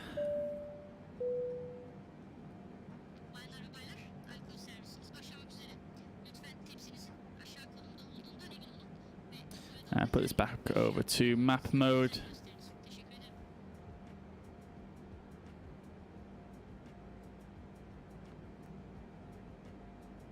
It's kind of difficult to gauge on this one because if you don't turn weather on, you don't have the lines here. So I think once this cluster of waypoints gets to about...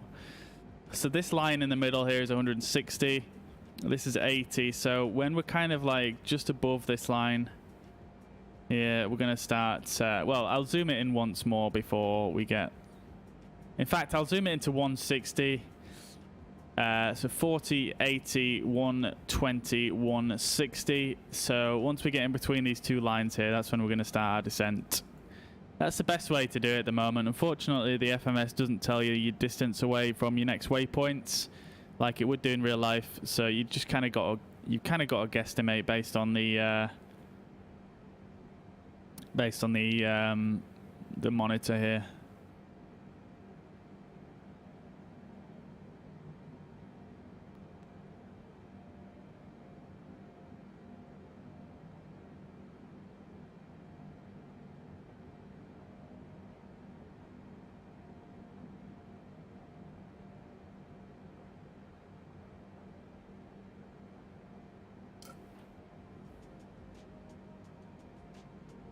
So we're chilling here. We've got 97% satisfied. That's going to be interesting to see what we get as our final score.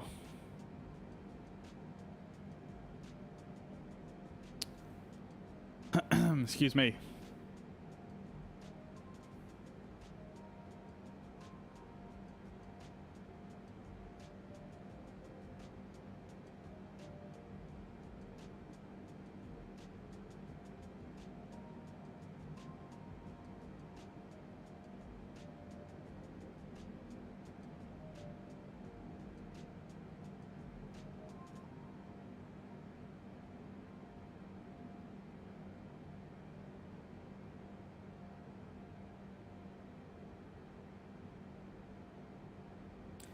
Try to find a way how to... usually I can pin a comment on Facebook, but for some reason it's not letting me do that today. I don't understand why.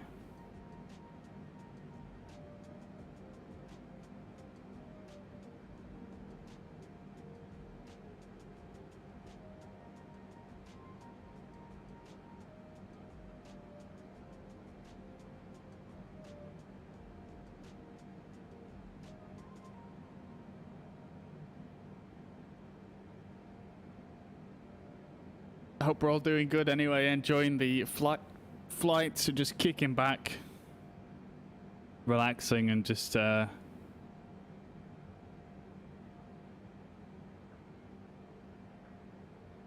excuse me, we're just taking it easy at this stage, really.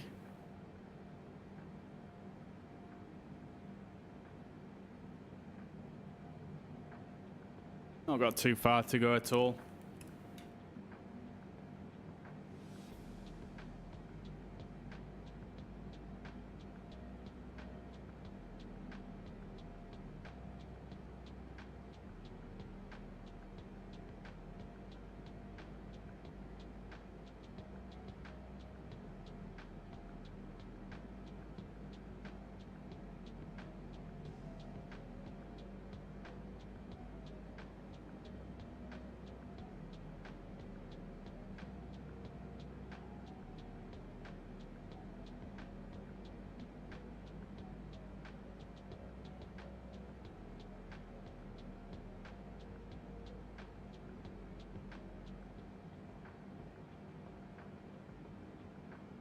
Got our fireplace lit again.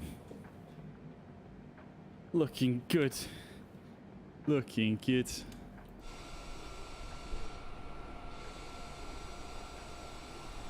Got a pretty heavy angle of attack in cruise here, to be honest.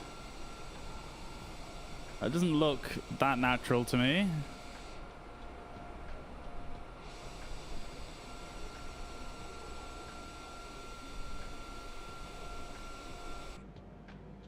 Nose is up very high, I feel. But I mean, oh, why are we flying at 260 knots? That's a quite good. That's a question.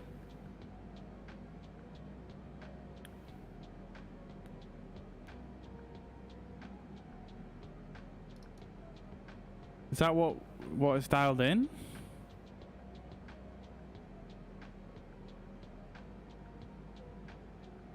N1's at 87.4. So it's just a bit below that.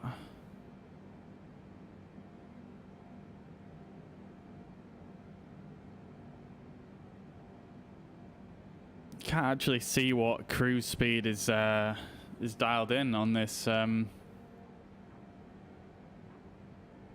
version of the 787.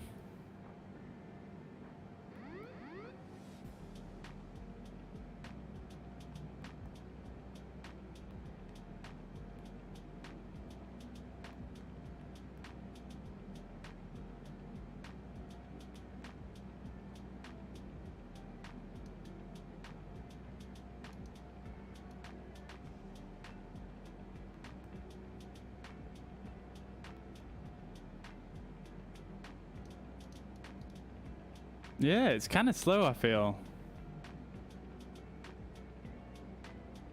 Like, we put in a pretty high cost index as well, didn't we? So it should be faster than this. Let's see, if we check on our flight plan. So we have just passed through Nurpo and we're on our way to Dinro. So if we look on flight plan at Nurpo, we should be going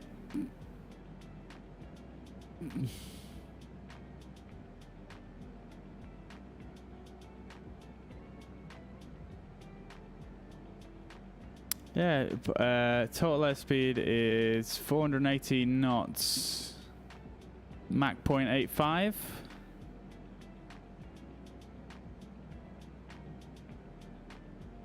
I mean, to be fair, we're not far off it. Ground speed 437.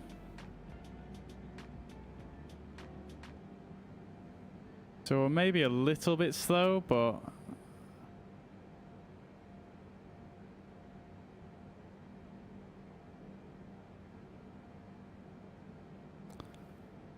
not an issue, I don't think, actually. It's 473 total airspeed. Yeah, we're only 7 knots under, to be fair. Fair enough. Fair enough.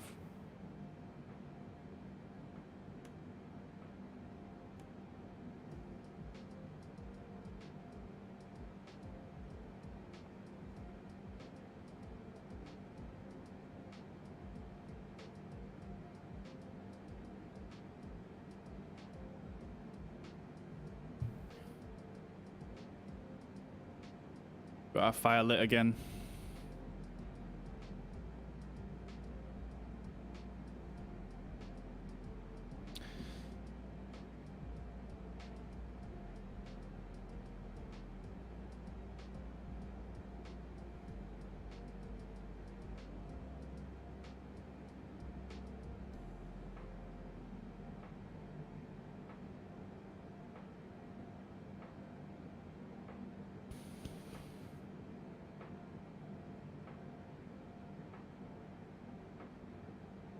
Right, so paying attention to this as we these waypoints come closer and closer in. Going to be starting our descent when this bunch of waypoints gets about halfway in between here.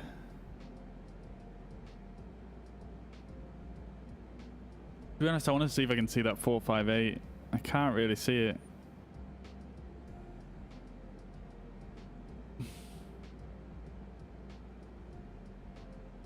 I think it should be this. I think it's probably this one right here.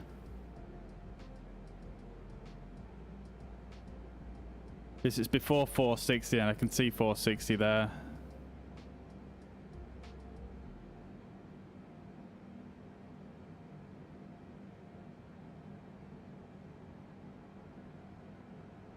So I'm going to make the announcement that we're about to reach the top of descent.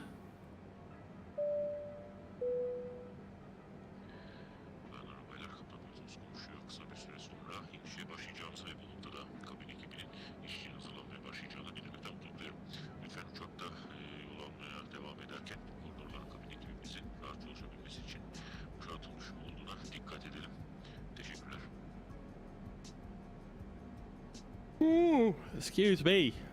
Yawning.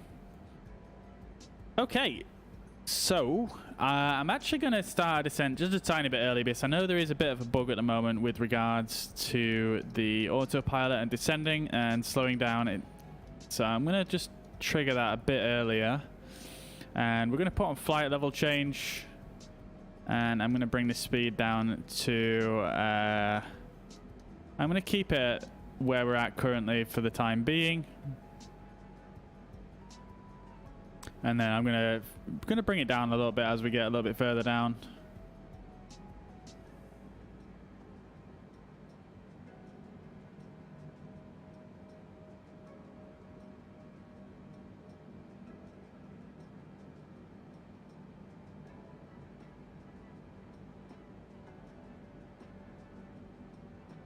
So let's start the descent then down into Istanbul.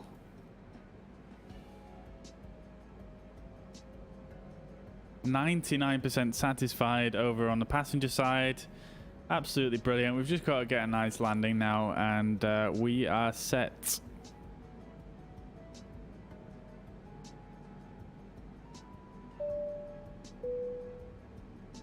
Oh dear. It's descending quite quick. I'm going to slow us down a bit more.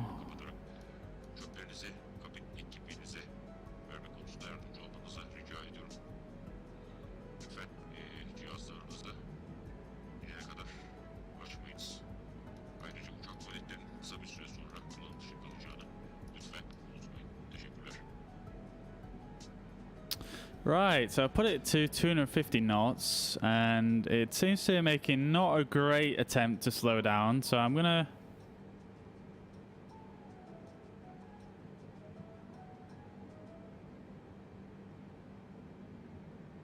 Yeah, I mean, it's slowly bringing the nose up a tiny bit.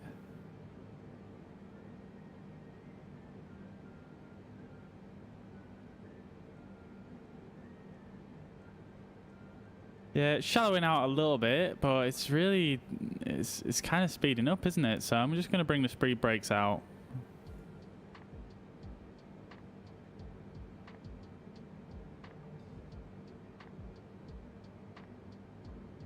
It's very weird since the last few patches when it comes to descending. Very weird.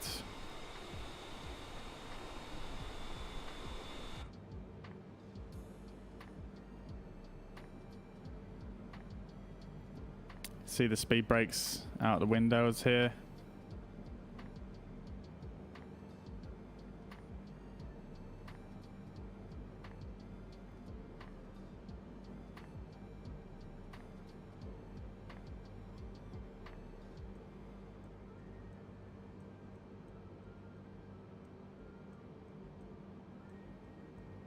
As you can see, we appear to be going through quite a lot of moisture right now.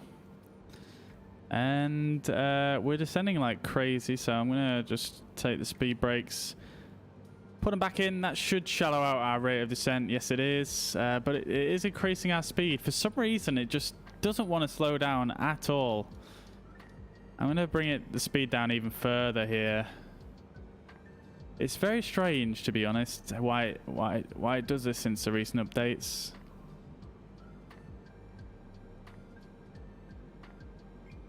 I think what I'm going to do is I'm probably going to start using vertical speed momentarily. In fact, I'm going to start using vertical speed now. And I'm just going to shallow out this rate of descent because that should help us slow down a little bit better.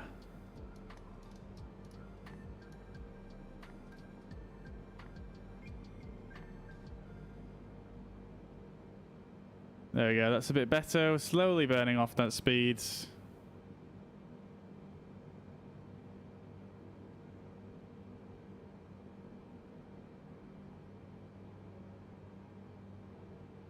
So we're on our way down into Istanbul. 21,000 feet. And making our way down towards the arrival. We need to be below flight level 190 Rixon, which we're easily going to make. And to be honest, I think we're quite far ahead of our descent profile, so let's just level this out just a little bit. And I'm just going to do a recalculation here. So we've got only 11,000 feet to lose, so that means 33 miles, 43 miles we need.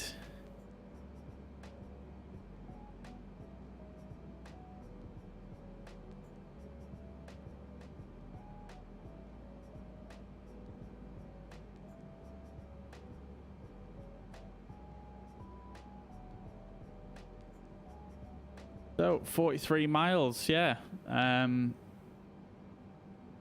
We've got double that, so let's just double that. So if we give ourselves 80 miles, that means we need a 1.5 degree glide slope. So that's going to take our ground speed is 308, so it's going to take about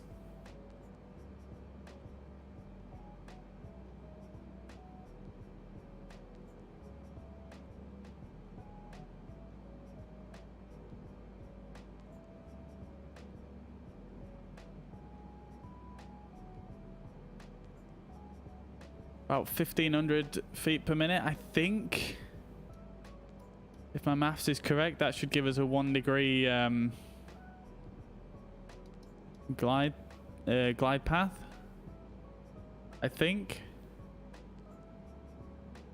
Yes, 3 degrees would be 3 degrees would be 3,000 feet per minute.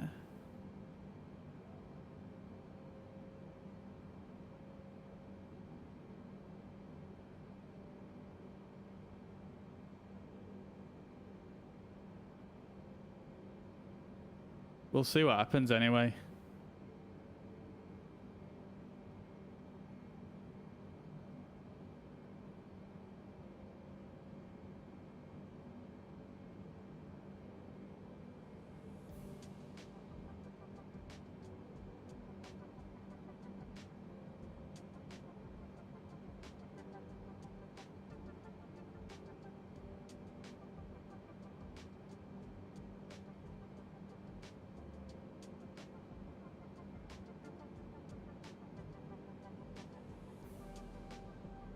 Well, it's ground speed times 5, isn't it? So we'll do ground speed times 2.5. So 290 times 2.5 is 725. So there we go. Let's reduce this down to 700.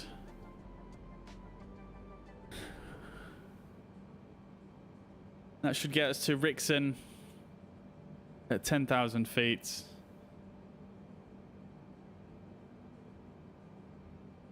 Without having to fly on too much level flight.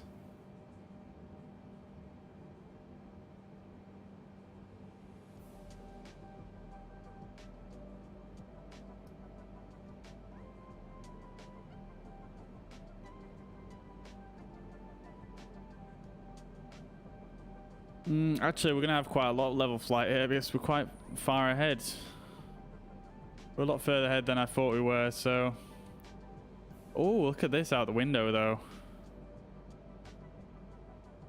Oh, yes. The Black Sea below us. Very cool. You got the sun reflecting off the water down there. Oh, I'm stuck. I can't move.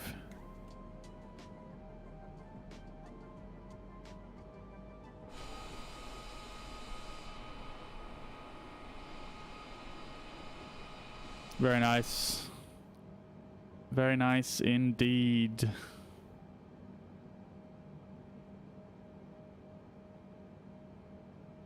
Let's see. We have got just over 60 miles to go and 7,000 feet to lose. So that means we need about 21 miles on a 3-degree. And we've got 60 to go. So a 3-degree would be 1,300. So let's do 1,390 divided by 3. And we'll go 463. Yeah, so we should be at 300 feet per minute. We should get to Rixon. I think we should get to Rixon, yeah, bang on 10,000-ish. If my calculations are correct.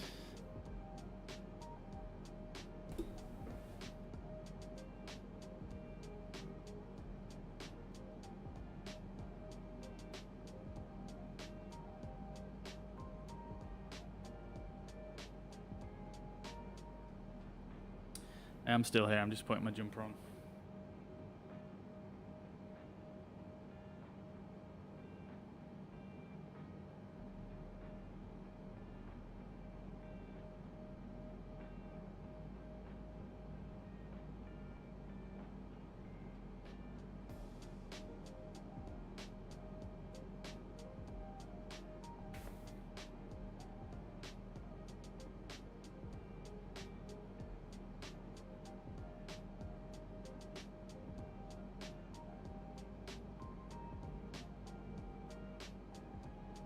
Right then.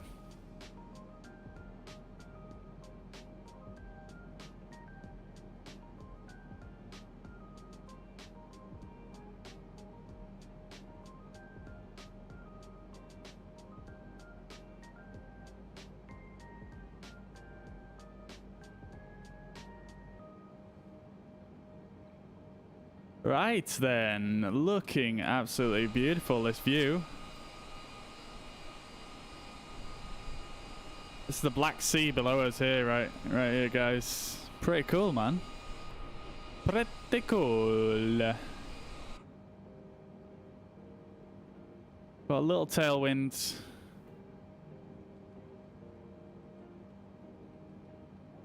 So it's probably a good thing we're a little bit ahead of profile, to be fair. So, not an issue. We are descending at 300 feet per minute. Looking pretty good, to be honest with you. Managed to slow ourselves down nicely.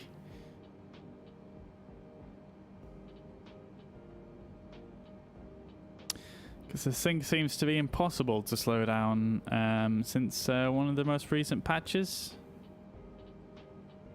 So we're just gonna slowly make our way down.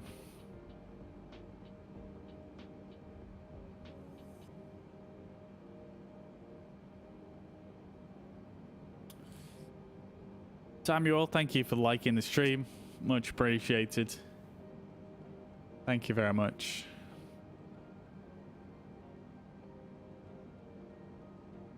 This is some nice views though right here, I have to say.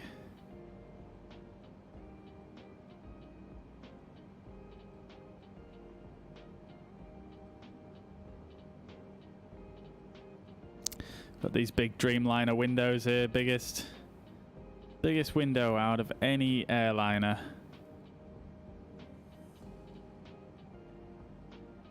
Big windows.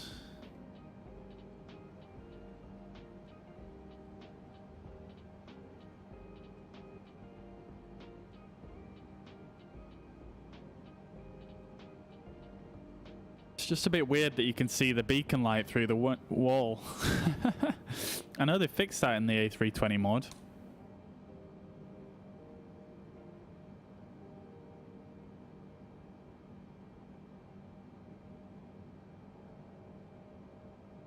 So, we're making our way down into Istanbul now. Got about 80 miles to go, just a bit more than that, because we've got this slight turn to do as we come in. Let's just do another quick, let's have another quick run through really of the charts just before we get down there and see what we are dealing with. So we're going to be arriving at Rixen fairly shortly. We're just outside of this area here, so if I actually overlay this onto a map here, you can see we are inbound to Rixen. And yeah, once we get to Rixen, we're already slowed down and we will be within these constraints, so not feeling like there's too many issues there. In fact, we might actually be a little bit low for this one. But I'll have a look at that in a second. We're going to be coming down this way, and this is the waypoint I've been kind of using to calculate the descent. Yes, we're going to be at level flight here for about, I think I said it was 33 miles, didn't I, down this way. So these mandatory altitudes are 10,000 at here and here, and then we're going to be bringing ourselves down to 5,000 feet through this section and 220 knots. And then we're going to be taking a left turn down on to the localizer via Ektep and Mort. That's going to take us to Tigzu, which is our initial fix for the ILS approach. We should be able to get established on the localizer at that point, and then we're going to be getting on to the glide slope at 4,000 feet at Elnin, which is at 11.9 DME from the runway. Descent is not permitted before Elnin, so we've got to make sure that we get there and start descending at that point. I know sometimes you can insert the glide slope a bit earlier and a bit higher, but on this one we've got to adhere to Elnin at 4,000. Do not engage ILS before localizer intercept point Tigzu. That's fine, we won't be doing that. And simultaneous approach is authorized with 16 right, which is quite cool. Probably won't be seeing that today. Our minimum is 402 feet. And that's about it, really. Airport elevation 325 feet. Runway elevation 202 feet. That's it. Looking good. So let's have a look at where we're at currently. So we're at 14,000 feet. So like I said, we're probably going to be a bit high, sorry, a bit low for this 966 waypoint. And in fact, I'll tell you what we can do just to make it a bit simpler is we can just do that, can't we?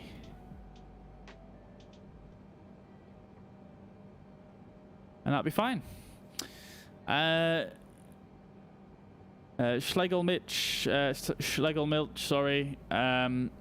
What other games do I play? At the moment I play a lot of Rocket League, but I tend to do that off stream because it's very requires a lot of concentration, so I can't generally tend to speak to chat too much on those games. Other than that, at the moment, not that much because yeah, I feel like a lot of people that I usually play with have kind of gone off playing other games at the moment. So yeah, basically playing quite a lot of Rocket League, but yeah, this is probably my main game at the moment. I do enjoy Sea of Thieves and Hunt Showdown as well. I really like those two games.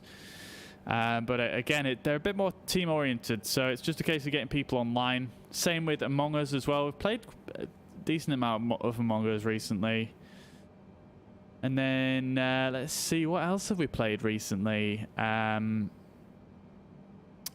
do sometimes play Fortnite, but it's usually on a very rare occasion and not for very long at all. So yeah, on and off playing that, and then I did play a lot of Valorant at one point. I do really like that game, but it just kind of dropped off for us, for our group. But yeah, that's where I'm at currently. But to be honest, I've been making a lot of improvement on Rocket League. So yeah, I'm really enjoying that at the moment, actually. So spending a lot of time on that. And yeah, so as we're coming towards the arrival procedure now, we're approaching Rixon. Getting very close, as you can see here. We are going to set auto brakes to 2, and we don't need to do anything else for now. We shall just wait until we get a little bit lower before we start altering anything else. But yeah. Hey, Ninja on Twitch, Ninja Pickles. Thank you very much for the follow. I hope you're well. Hope you're having a fantastic week. Welcome to the stream. Can I do a visual approach without ILS? I can do visual approaches, yeah. I'm not sure about in this aircraft though, because I haven't practiced too much in this one. But certainly in the A320, I'm quite confident doing visual approaches. But to be quite honest with you, I don't actually think there is a visual approach for this runway. No, there isn't. No, there's only ILS approaches for this runway.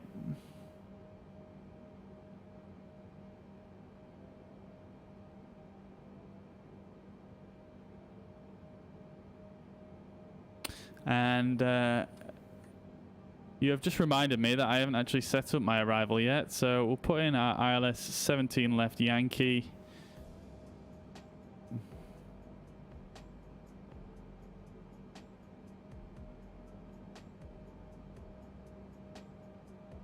There we go, via DivD, that's perfect, and let's execute that. Go onto the RadNav page and just double check the frequency is correct. So we are 11.95. It's not actually put that in, so we'll put that in ourselves.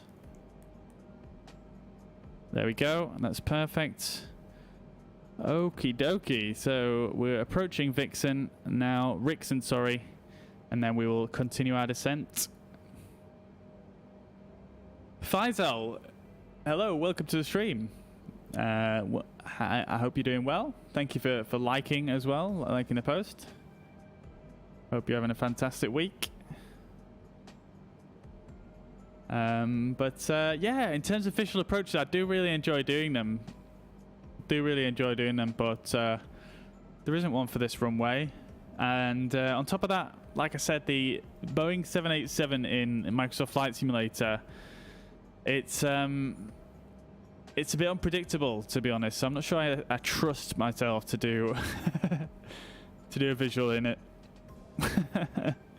I mean, obviously I'll get established on the ILS, and then I'll disconnect the autopilot and do a short final manually. Look at this light out here. This looks incredible. Look at this. Hello.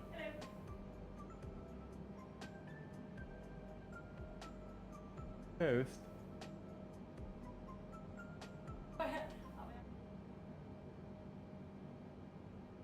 Oh, you aren't? No. Alright, so let's zoom this in a little bit. And yeah, pass through Vixen now. So we are now going to... Actually, we're going to stay at 14,000 until we get through the next waypoint. And then we're going to continue on down to 10,000.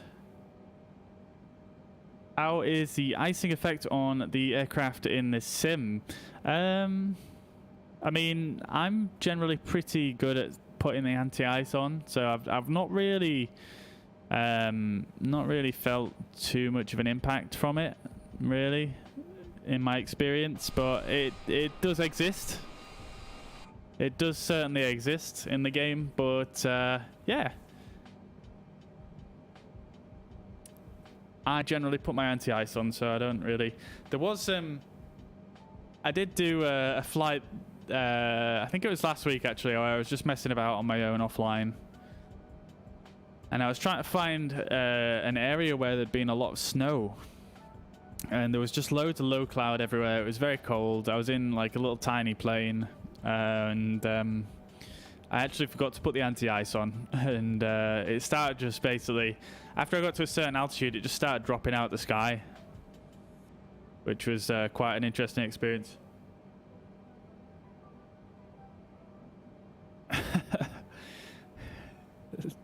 Like my cut, G. Thank you very much, Ninja Pickles. Appreciate that.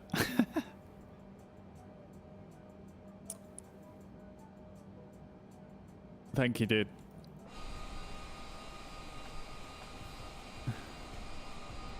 Oh, yes. Look at this sunset. Let's see if we can get ourselves a nice little...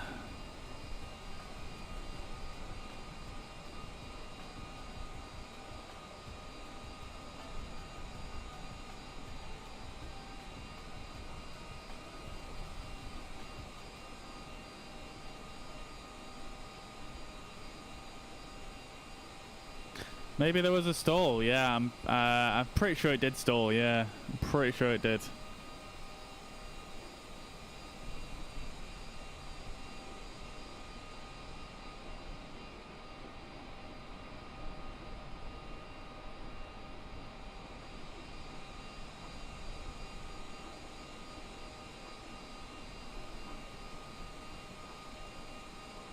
Yeah, this sim honestly, it looks absolutely amazing.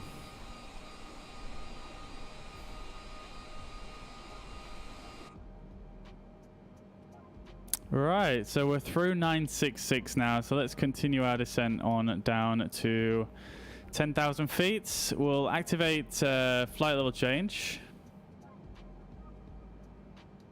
And we'll make sure we're at 230 knots. I'm going to set this a bit lower than 230 knots because this plane tends to want to go a bit faster than what you want it to do. And I tell you what, I'm going to actually use vertical speed because flight level change is a bit weird at the moment. So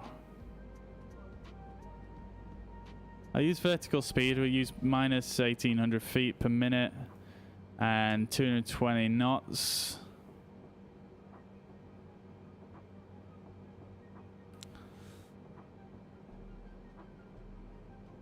So our transition altitude is 12,000 feet.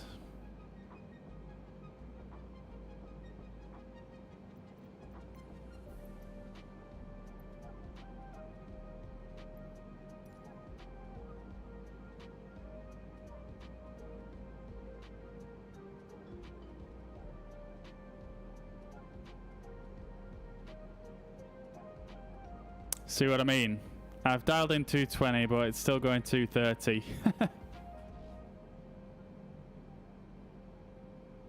It do be like that in this sim. Let's just increase our rate of descent here. This is very slow.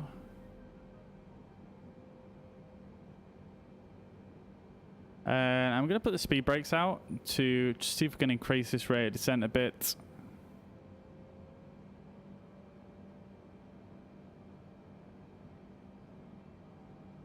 Yeah, it looks absolutely great, doesn't it, Zway? It's a brilliant looking sim, this one. There we go. So we've got our descent rate up and our speed down. So that's looking good. We just need to be at 10,000 feet as we pull through this waypoint here. 458, which is in 12 miles.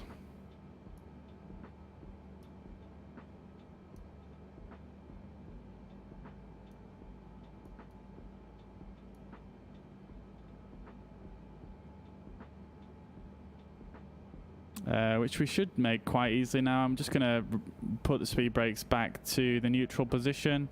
And for some reason, we're going to gain a lot of speed as I let that off. But yeah, I'm not sure why it does that exactly. But If I put that to 210, maybe we'll go 220. Maybe I've got to put it 10 below.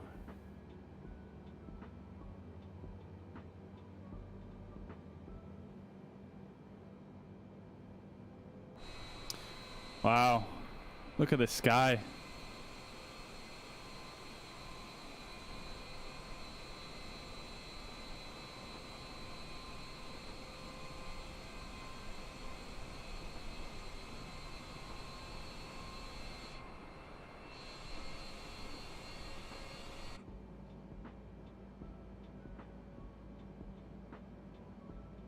Yeah, so it's captured it's captured the altitude at 10,100 feet.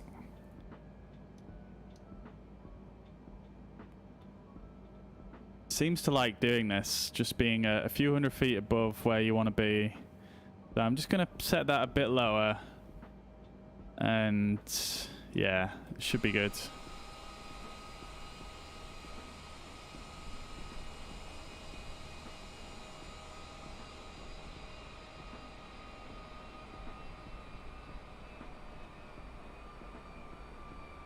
Got the Black Sea below us, you can just see it there.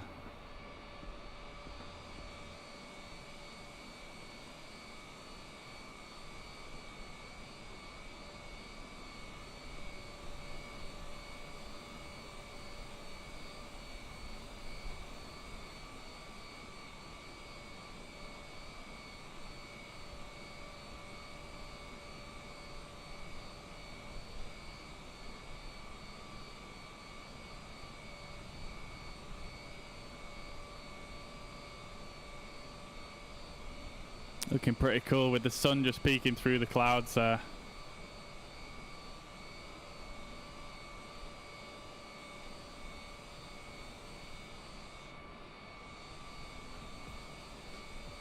Look at that angle of attack though, that's ridiculous. Why is it doing that? I have no idea why. Oh dear, what is going on with this aircraft? It started descending on its own.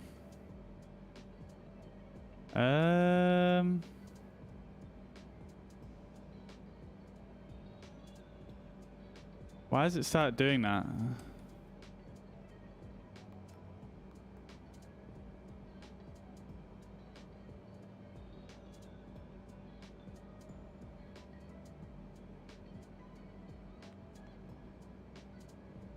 What the hell? That is so weird. Why is it putting its nose up so much as well? I just don't understand it. See, this is what I mean, guys, about the unpredictableness of this aircraft. It's just so strange. Like, I've just put the speed up to 240 knots. It should be increasing in speed, but it's not. I think I'm going to have to turn auto throttle off.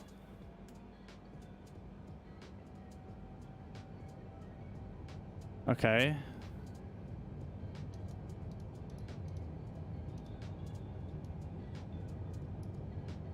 Okay, that might have worked it out. That might have worked out. We'll see what happens when we reach 220.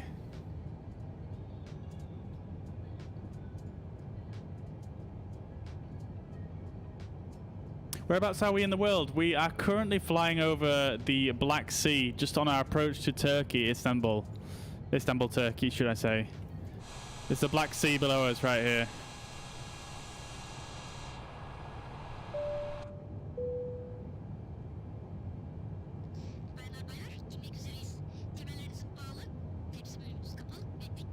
Oh, wow. Looks like the auto throttle stopped working completely, I think. I think that's what the issue is. I'm definitely going to get marked down now for flying this fast at this altitude. Oh dear. Okay, let's turn off the auto throttle completely then.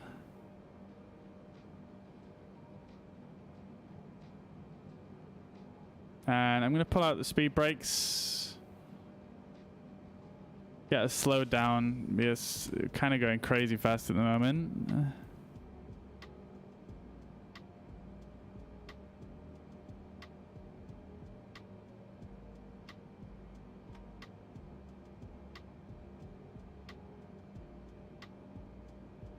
Ugh. Right, so let's put some lights on. We're below 10,000 feet. So runway lights can come on, and the landing lights. We can turn standard pressure off now. Get the altimeter set. So that is good. We are at 29.85. Oh dear, we are slowing down like crazy. Why is that? Okay, I left the speed brakes out. I didn't realize.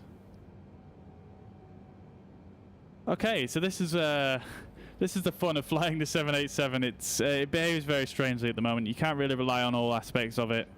And I guess I'm gonna have to fly it a little bit like a CJ7 right now, a CJ4, sorry. And I'm gonna have to do the throttle manually as we make our approach in to Istanbul here. We're a little bit lower than what we should have been, but again, that's because the plane started randomly descending on its own. You can see Turkey in the distance now, which is looking cool. And it looks like we're going to be coming in for... It's probably going to be quite dark by the time we land, which should be quite interesting.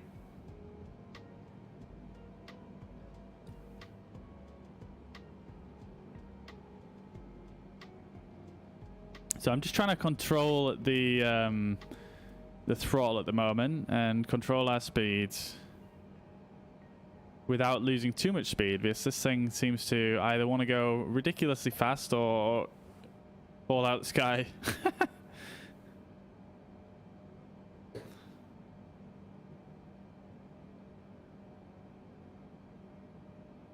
I tell you what, I might even have to do a...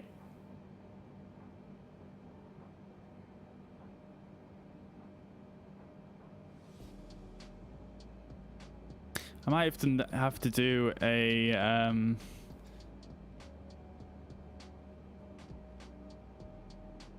might even have to do a manual visual approach at this rate.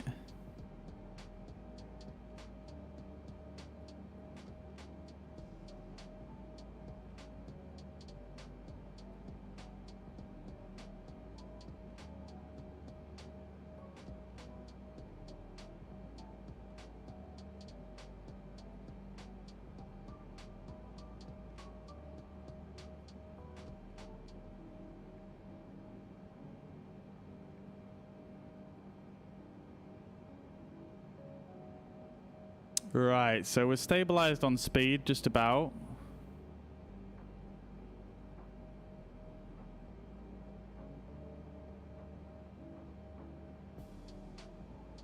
Ah, interesting fix there, Carl.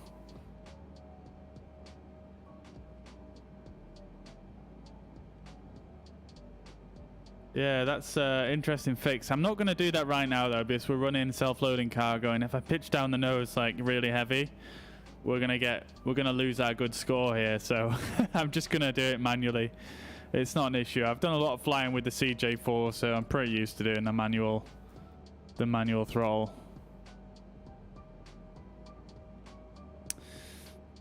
Yeah, sweet. Yeah, I'm sure they do that in real life.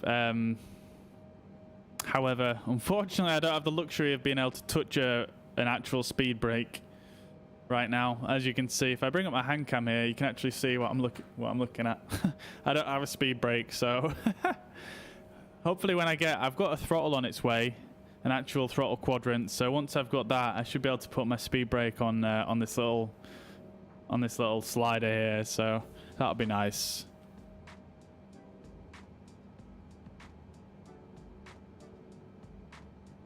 Yeah, that is pretty annoying, Carl, but I think I'll be alright just for this one flight. Maybe, I don't know. It seems to be... It's weird. It seems to want to either just fall out the sky or just... I don't know, man. It's so... It seems like it's pitched the nose up so high. Like, that doesn't seem normal.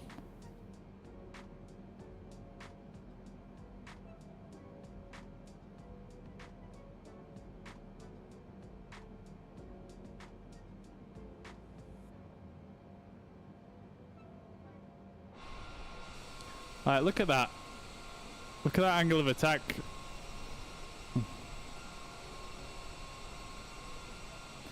Very strange. This looks stunning though, to be fair. Look at the sky, it's crazy. Looks like a painting.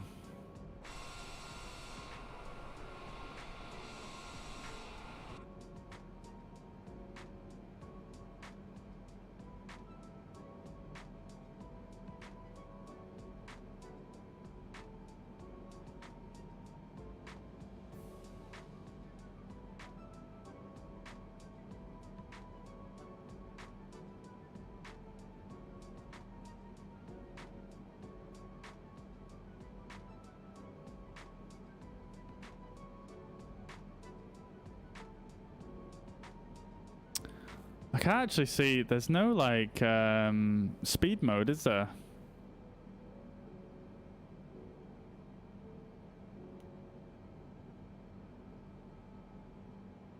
I just can't seem to get it to fly at a steady speed. I'm at the same altitude constantly, but I definitely need a first officer as we. How about flaps 15? Yeah, I'm gonna start putting the flaps out shortly. Once we're coming towards Divdi, I'm gonna start putting the flaps out. I don't want to fly too slow all the way because it'll just take forever. But once I start getting towards Divdi, I'm gonna start putting the flaps out. Maybe a little bit earlier than that. Divdi is just you can't really see it that well, but it's just on this corner here.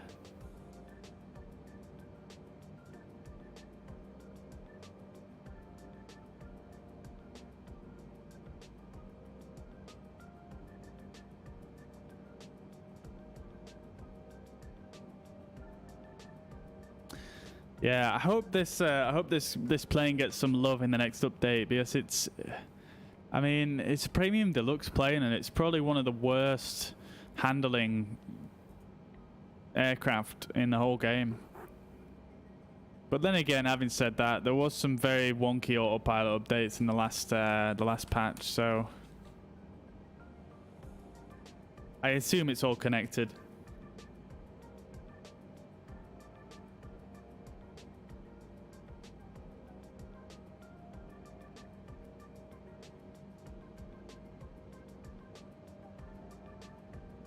Looks like we can see the airport down there.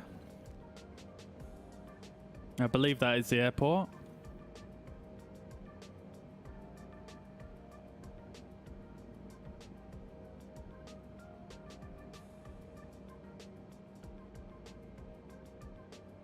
Should be a pretty cool airport, this one. This is a freeware airport, but they've done an absolutely insane job. It's absolutely incredible.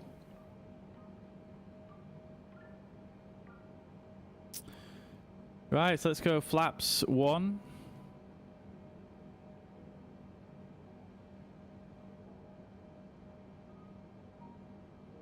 Can't really see what happens there, but the slats should have come out a little bit. Let's do flaps 5 as well. It's very, very difficult to see what's going on because it's such a minor change, but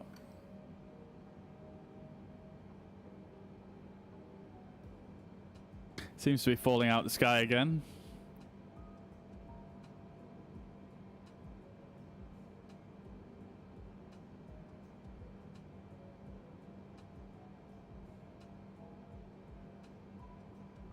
Frostmate, you have the same joystick. It's a good joystick, man. It works quite well. I'm a fan. It's done me well so far. What do I prefer, digital cockpit or analog? I don't have a preference, to be honest with you. I do enjoy flying in the airliners, but that's just because I enjoy flying the big jets, but it doesn't necessarily mean to say that I wouldn't enjoy flying a airliner which is fully analog. Even though that's quite a scary sounding prospect to me, but yeah, I don't really have a preference, to be honest. It depends. I think the G1000 and the G3000 aircraft, I think they're a bit boring, but the other digital cockpits, the other glass cockpits in this game are pretty interesting.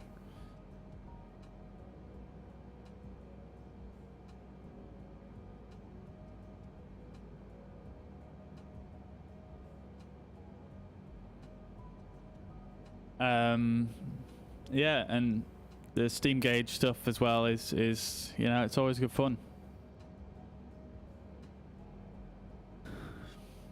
It's amazing how much thrust this thing needs to stay up at speed.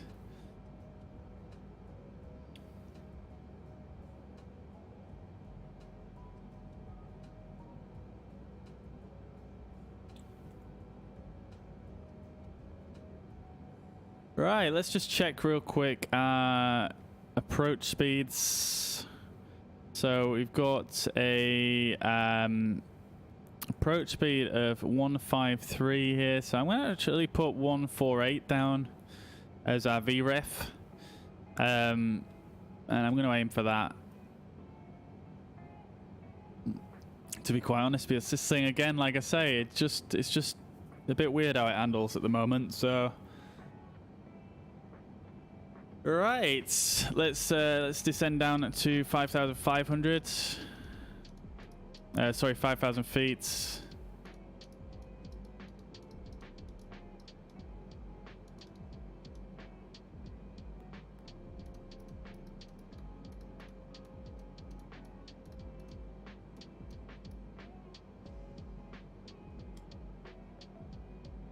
this thing going to start descending, or is it just going to let me lose all my speed?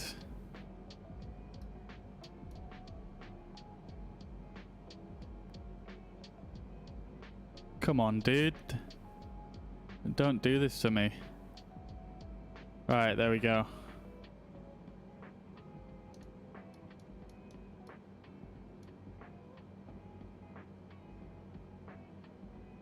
There it is. There it is. Look at our runways down there. Looking very cool. Oh, what the fuck is happening? Why is it descending so fast? Oh my god, this plane. Please stop trying to kill me.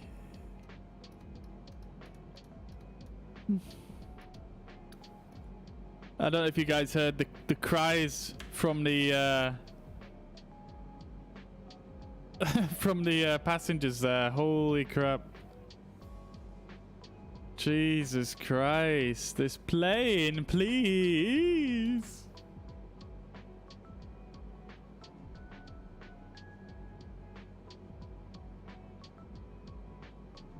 To be honest, guys, I think I might just fly it. I might just attempt to fly it manually from Airbus. I don't know if I trust this thing to do an ILS.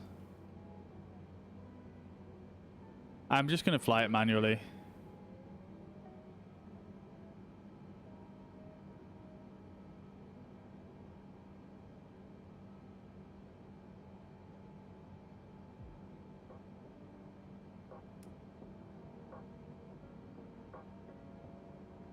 This could go very wrong, guys. I'm just saying, but we'll stick the seatbelts on. Kabin ekibi lütfen işçi yerlerinizi alın.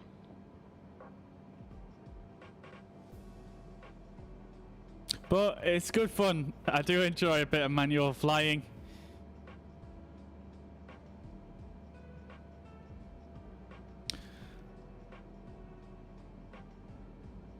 I'm just done with the autopilot in this thing. I just can't deal with it anymore.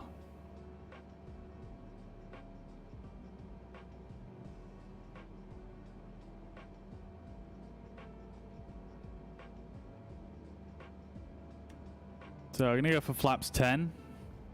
I'm going to try and get configured a little bit earlier here than normal. Just because I'm flying manually here and I don't want to be focusing on too many things at once.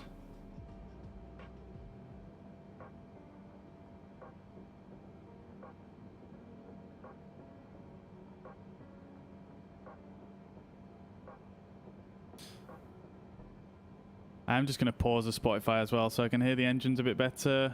I'll turn the engines up for you guys as well. Let me know how the sound is. And I could actually just... this might be quite good for flying manually today.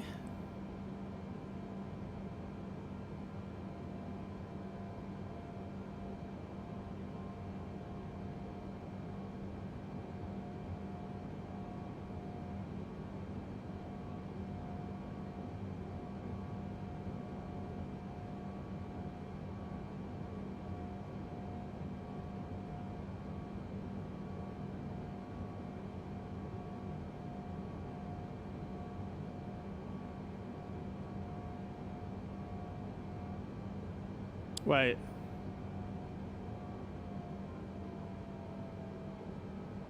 Nah, we're good, we're good. For some reason, I thought we were like... I'm sure I just read we were at 4,000 feet, but all of a sudden we're at 4,200. Oh, it's because we gained height, didn't we? This thing just drops, doesn't it?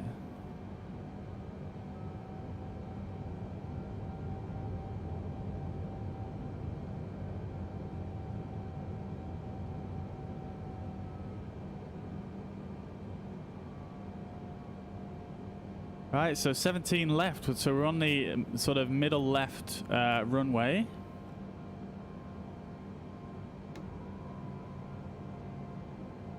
I'm gonna get flaps 15 out, sorry.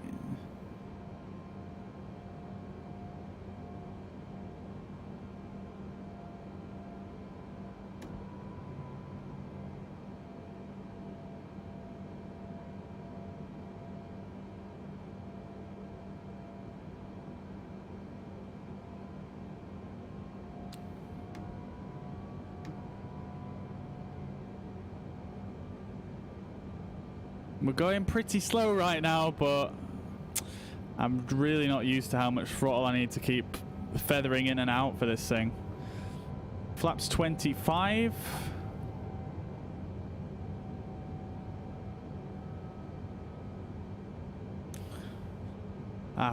Hood is very difficult to see. There we go.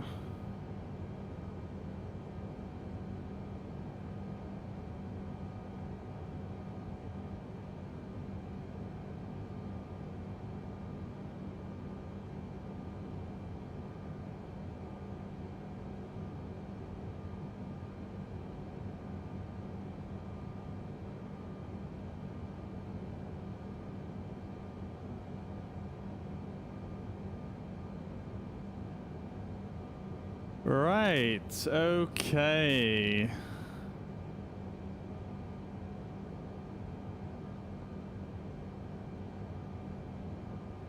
So we've got the glide slope indication now alive. I'm going to try and follow that manually if I can do.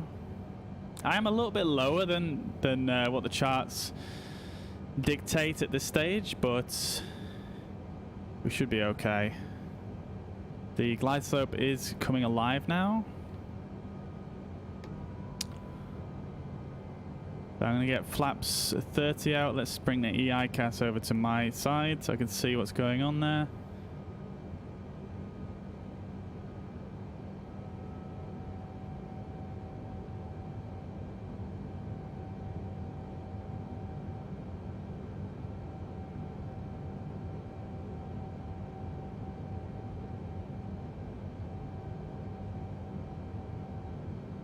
God damn it, please give me speed.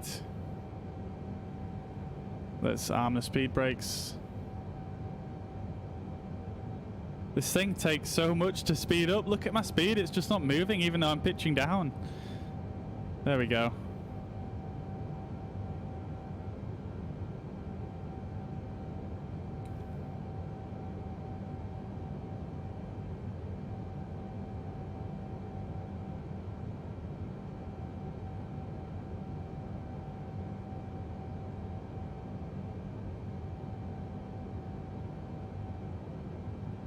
There it is.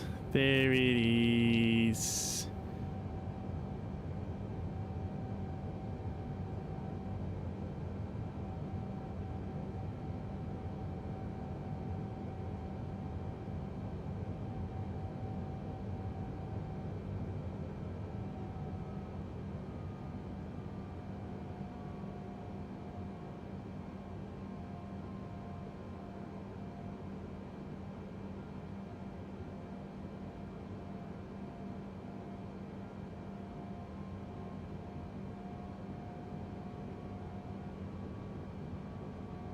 Total concentration at the moment, guys. Total concentration.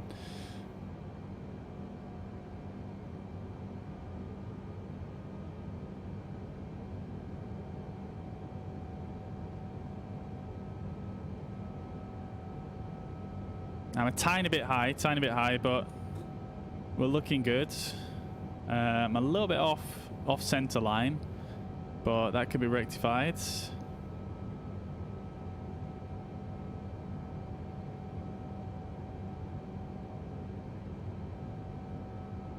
I feel like the localizer is a little bit off, to be honest. I'm not sure.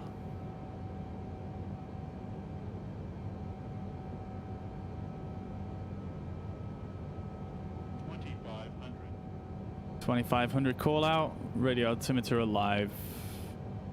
Gear down.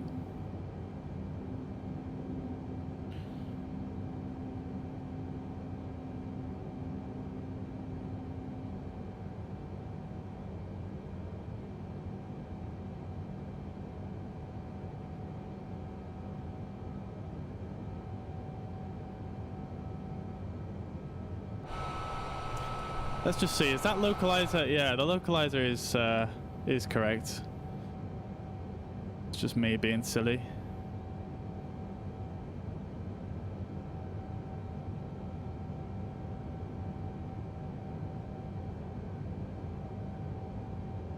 Just try to get us right on that center line. There we are. Alright, straighten us up. Getting a few stutters as all that scenery loads in. Coming on to short final here. Oh god, the stutters are so real right now.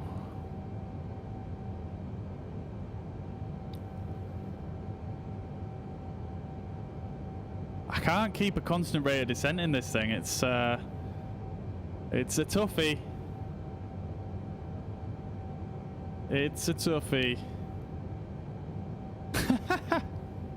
Hey, Schlegel, you've got nothing to worry about, brother. Nothing to worry about. We are chilling. What is that emote? Where does that come from?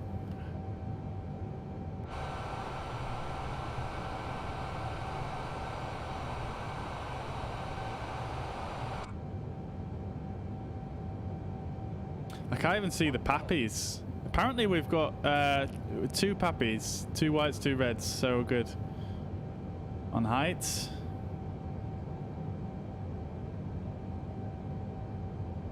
I'm going to start to shallow our descent a bit now as we start to approach the runway and bring our speed down with the throttle. God, I just can't get this thing to turn left. Have I got a crosswind? I haven't got a crosswind. This thing can go away. Everybody's so stressed. 200.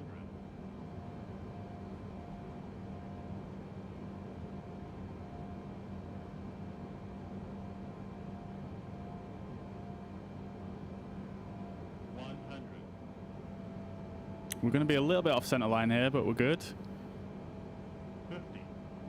40, 30, 20,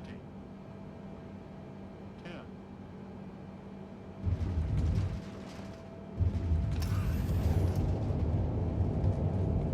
And we're down. Woo!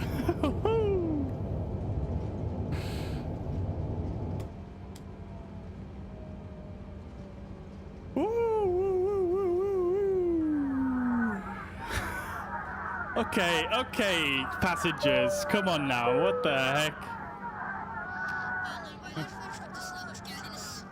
Shut up!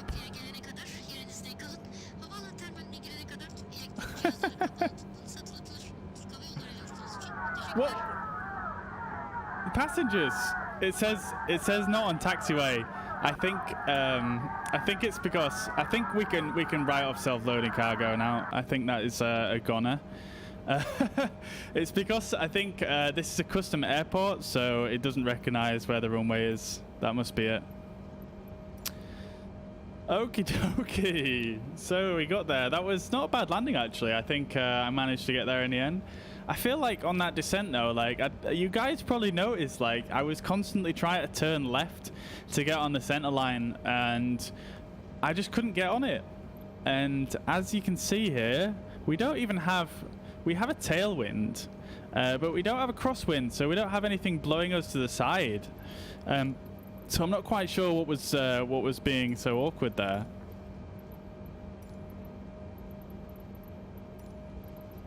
I can't tune ground for some reason. I can't tune anything.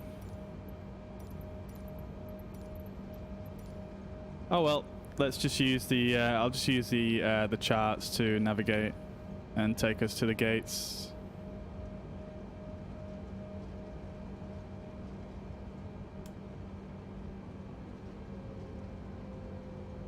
But here we are. Welcome to Istanbul, everybody. Welcome to Istanbul. Dude, Ninja, thank you very much. Thank you. I'm glad you think so. It wasn't terrible. It wasn't terrible.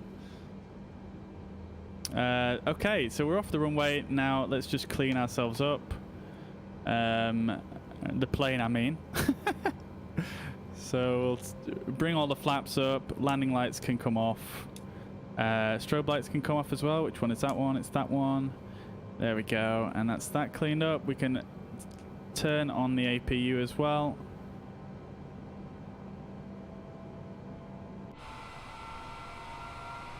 And we'll make our way down to the terminal here. Should be a pretty cool looking terminal, this one. I know the guys who have done the this airport are pretty damn good at making airports, so it should be pretty cool to look at. Dude, Frostmate, thank you very much. Thank you. I'm glad you think so. I'm glad you think so. Appreciate all the pogs as well. Appreciate all the pogs. That was good fun. That was good fun. I'm still a bit. The auto brakes didn't go off apparently, but yeah, I'm still a bit confused as to why I couldn't get on center line, but I'm gonna just forget about it. It wasn't too bad. It was about 200 feet per minute. That's not bad. It's a little bit firm, but for a completely manual landing, I think that's perfectly acceptable. Right, so we're gonna make our way down this next taxiway here, down Yondersville, and make our way into the main terminal. Thank you very much, Dylan. I'm glad you thought so.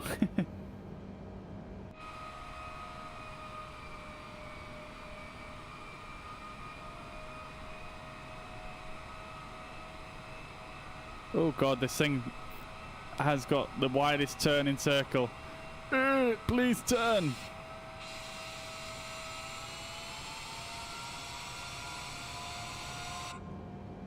It won't turn. It's literally going straight forwards. Alright, let's take this next taxiway. And we'll go down here.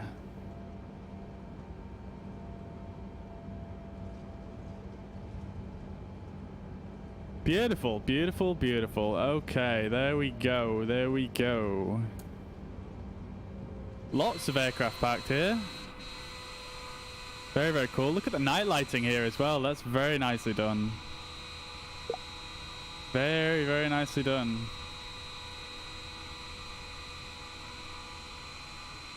Dude, Frostmate, thank you very much. I'm glad you think so. I'm glad you think so. Maybe I'm a little bit hard on myself. But, yeah. Thank you. I'm glad you guys thought it was a good landing. Glad you guys enjoyed it. Oh look, we've got some traffic here as well from on IVAL that is setting up for push and start. Max span 36 meters, max span 65 meters. I'm not sure where a 787 would park here.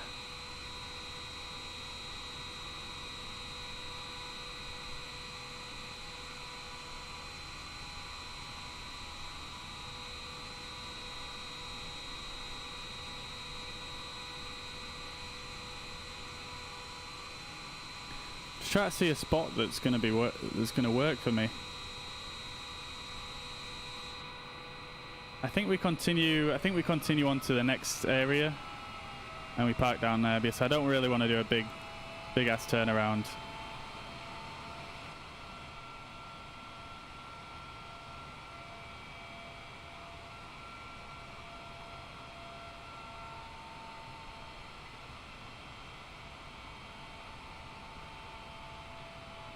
Looking forward to have a look around this airport though. This looks super good at night.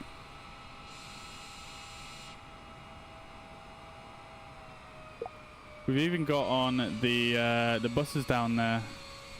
You can't really see it because we're moving, but it says Istanbul Airport on it. It's pretty cool. Attention to detail. I think we're gonna go for this spot right here.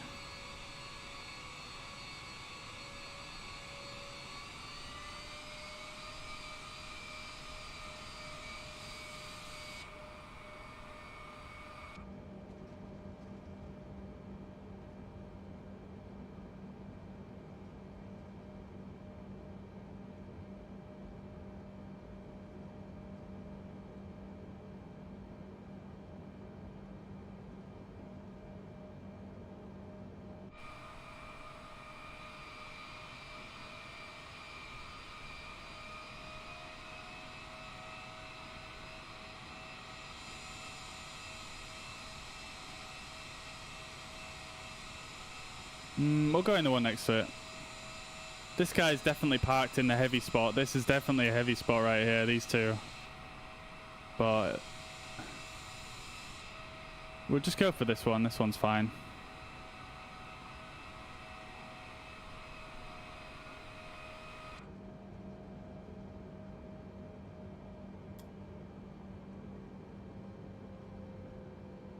There's no ground services here for us, but we can get over it.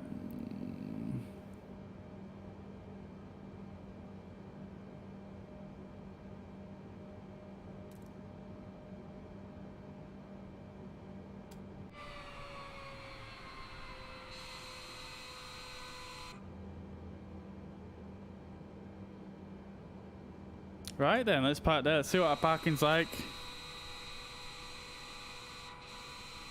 Pretty good. We're not right at the end of the line, but I think that's pretty damn solid there. That's pretty good parking. Let's turn the APU on, and then we will turn the main engines off.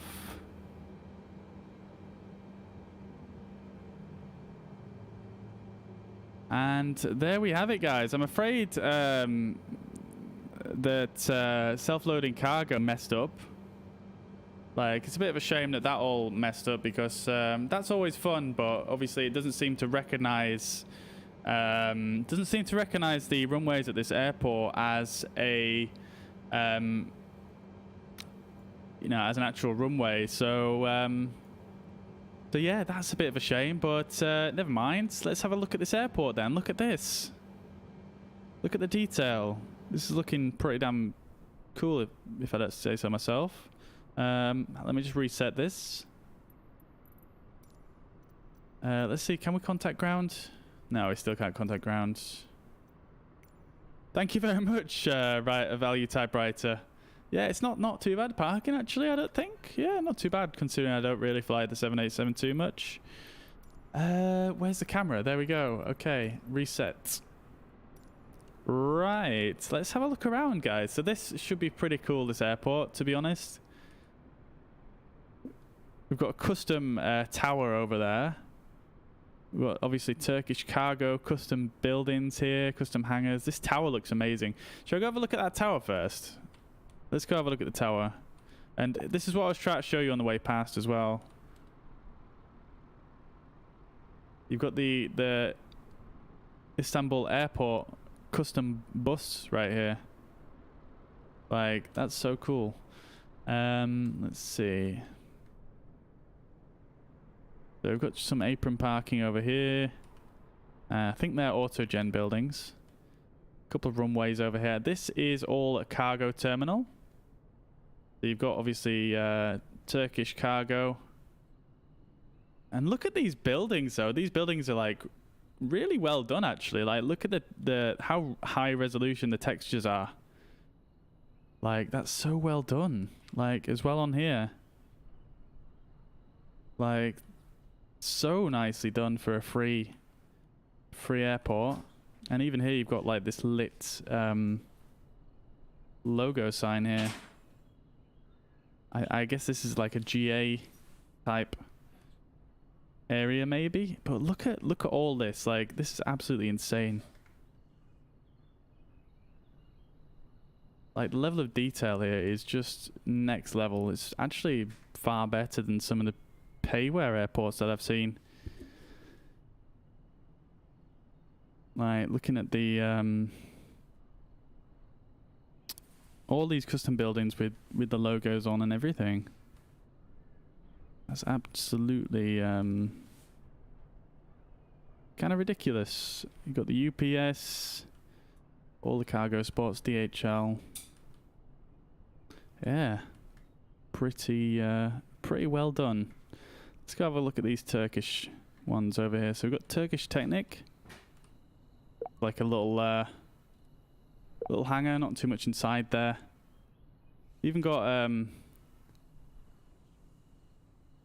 not sure if that's a normal night sounds on Microsoft Flight Simulator, but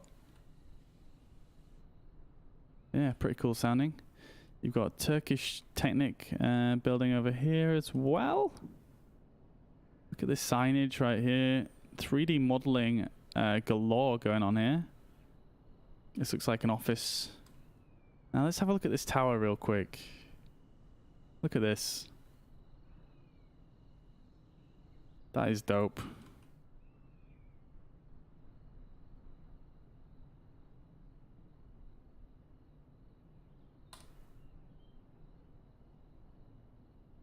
How about that? How about that?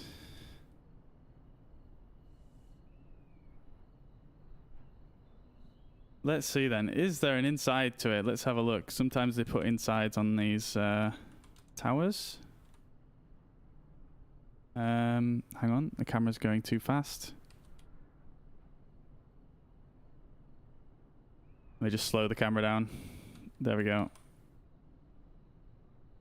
No, there isn't an inside, is there really? Okay, let's go back over to the main terminal. Yeah, the level of detail they've done here is just absolutely bonkers, really. It's so much more than I've seen on other airports.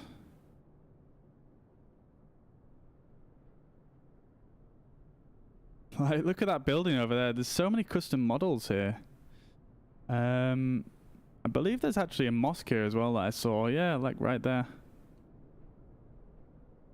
Even a mosque.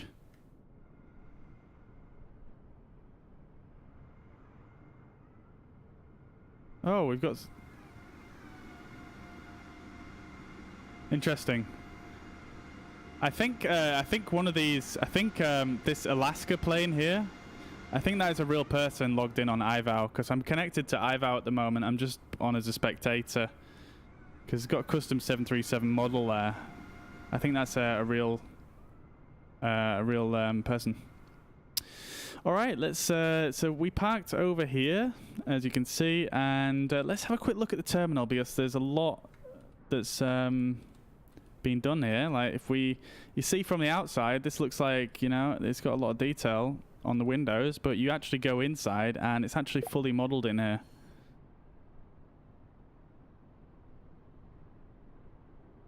Like, some of the textures are a bit low, but I can understand that it is the inside. But look at this.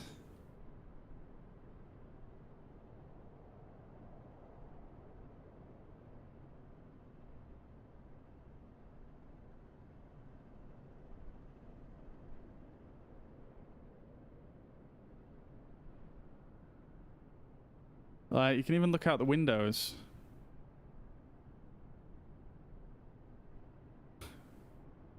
Wait, let's go have a look at our plane.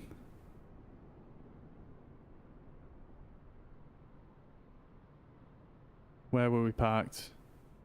Parked around here, aren't we? There it is.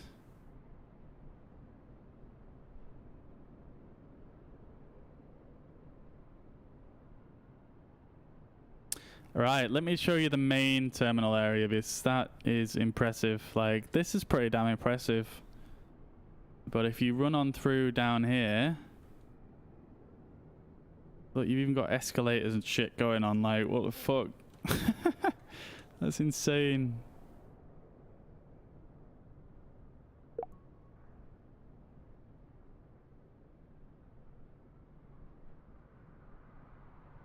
Here we are. This is the main area.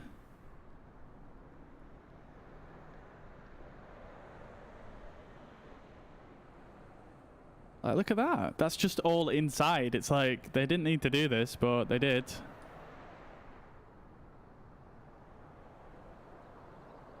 Absolutely crazy.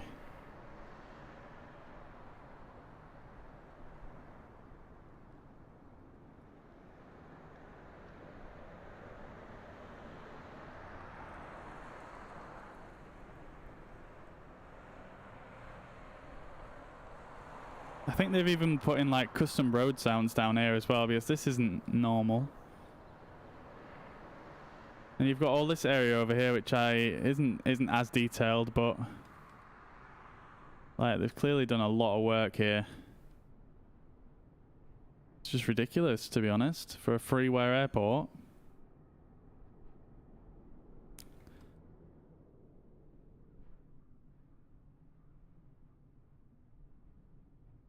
So there you go.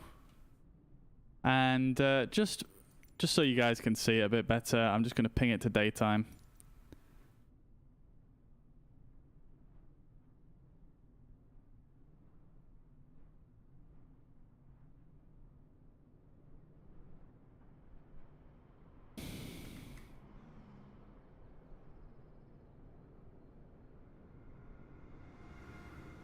Pretty damn good job, eh? Pretty damn good.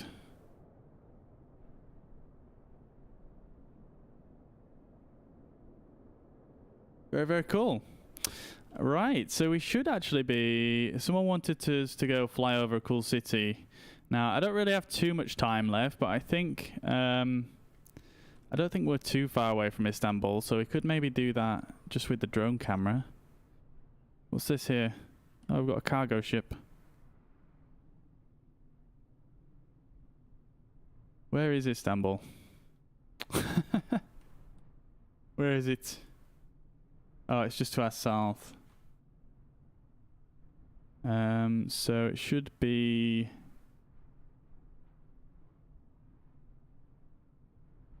This is south. So it's basically just down there. That'd be Istanbul over there, I think, where the runways are. Like the city airport, I think. Let's do a quick flyover with the drone. I mean, it's probably going to take us quite a while to fly over with the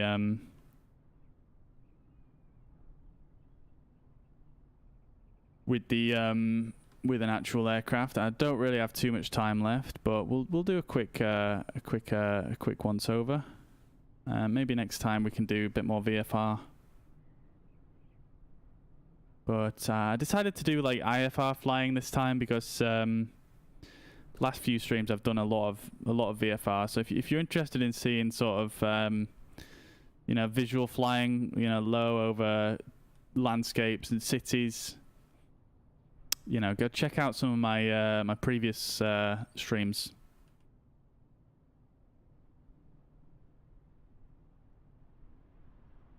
So this is Istanbul. I guess most of it is just auto gen. There's no photogrammetry here, I don't think. So it's not the best rendition of a city in the game, but it's actually pretty good. It's not perfect, but it's not bad. It's another little airport here with small runways. I've got quite a few A320s parked here, actually. Even some A380s. This is a it's pretty big airport, actually, isn't it? Let's just stick the time to nighttime, and we can have a quick fly over the city then. Looks pretty cool at night. I think most cities look pretty damn cool at night on this sim.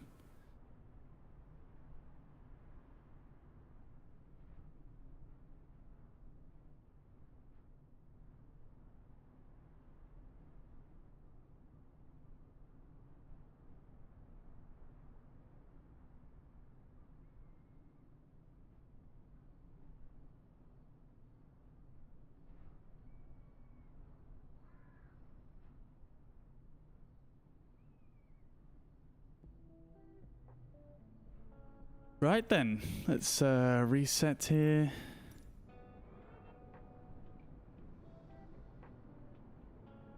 Oh, what's happened?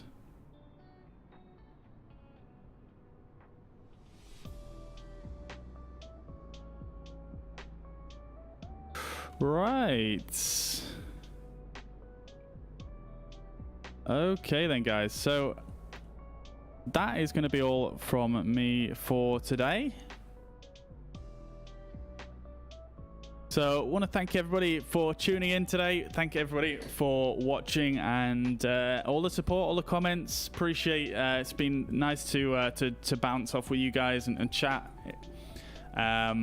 So yeah, once again, thank you so much. Thank you, Value Typewriter, Schlegel Mitch, Frostmate, Dylan, Ninja Pickles, Zway.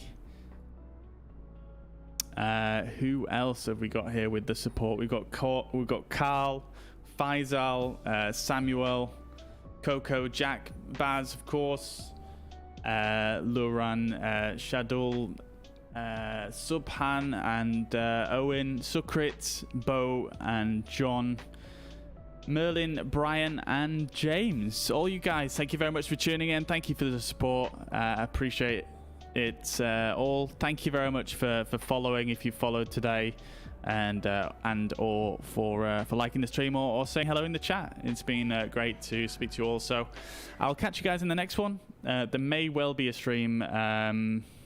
Well, I was going to say tomorrow, but probably not tomorrow now.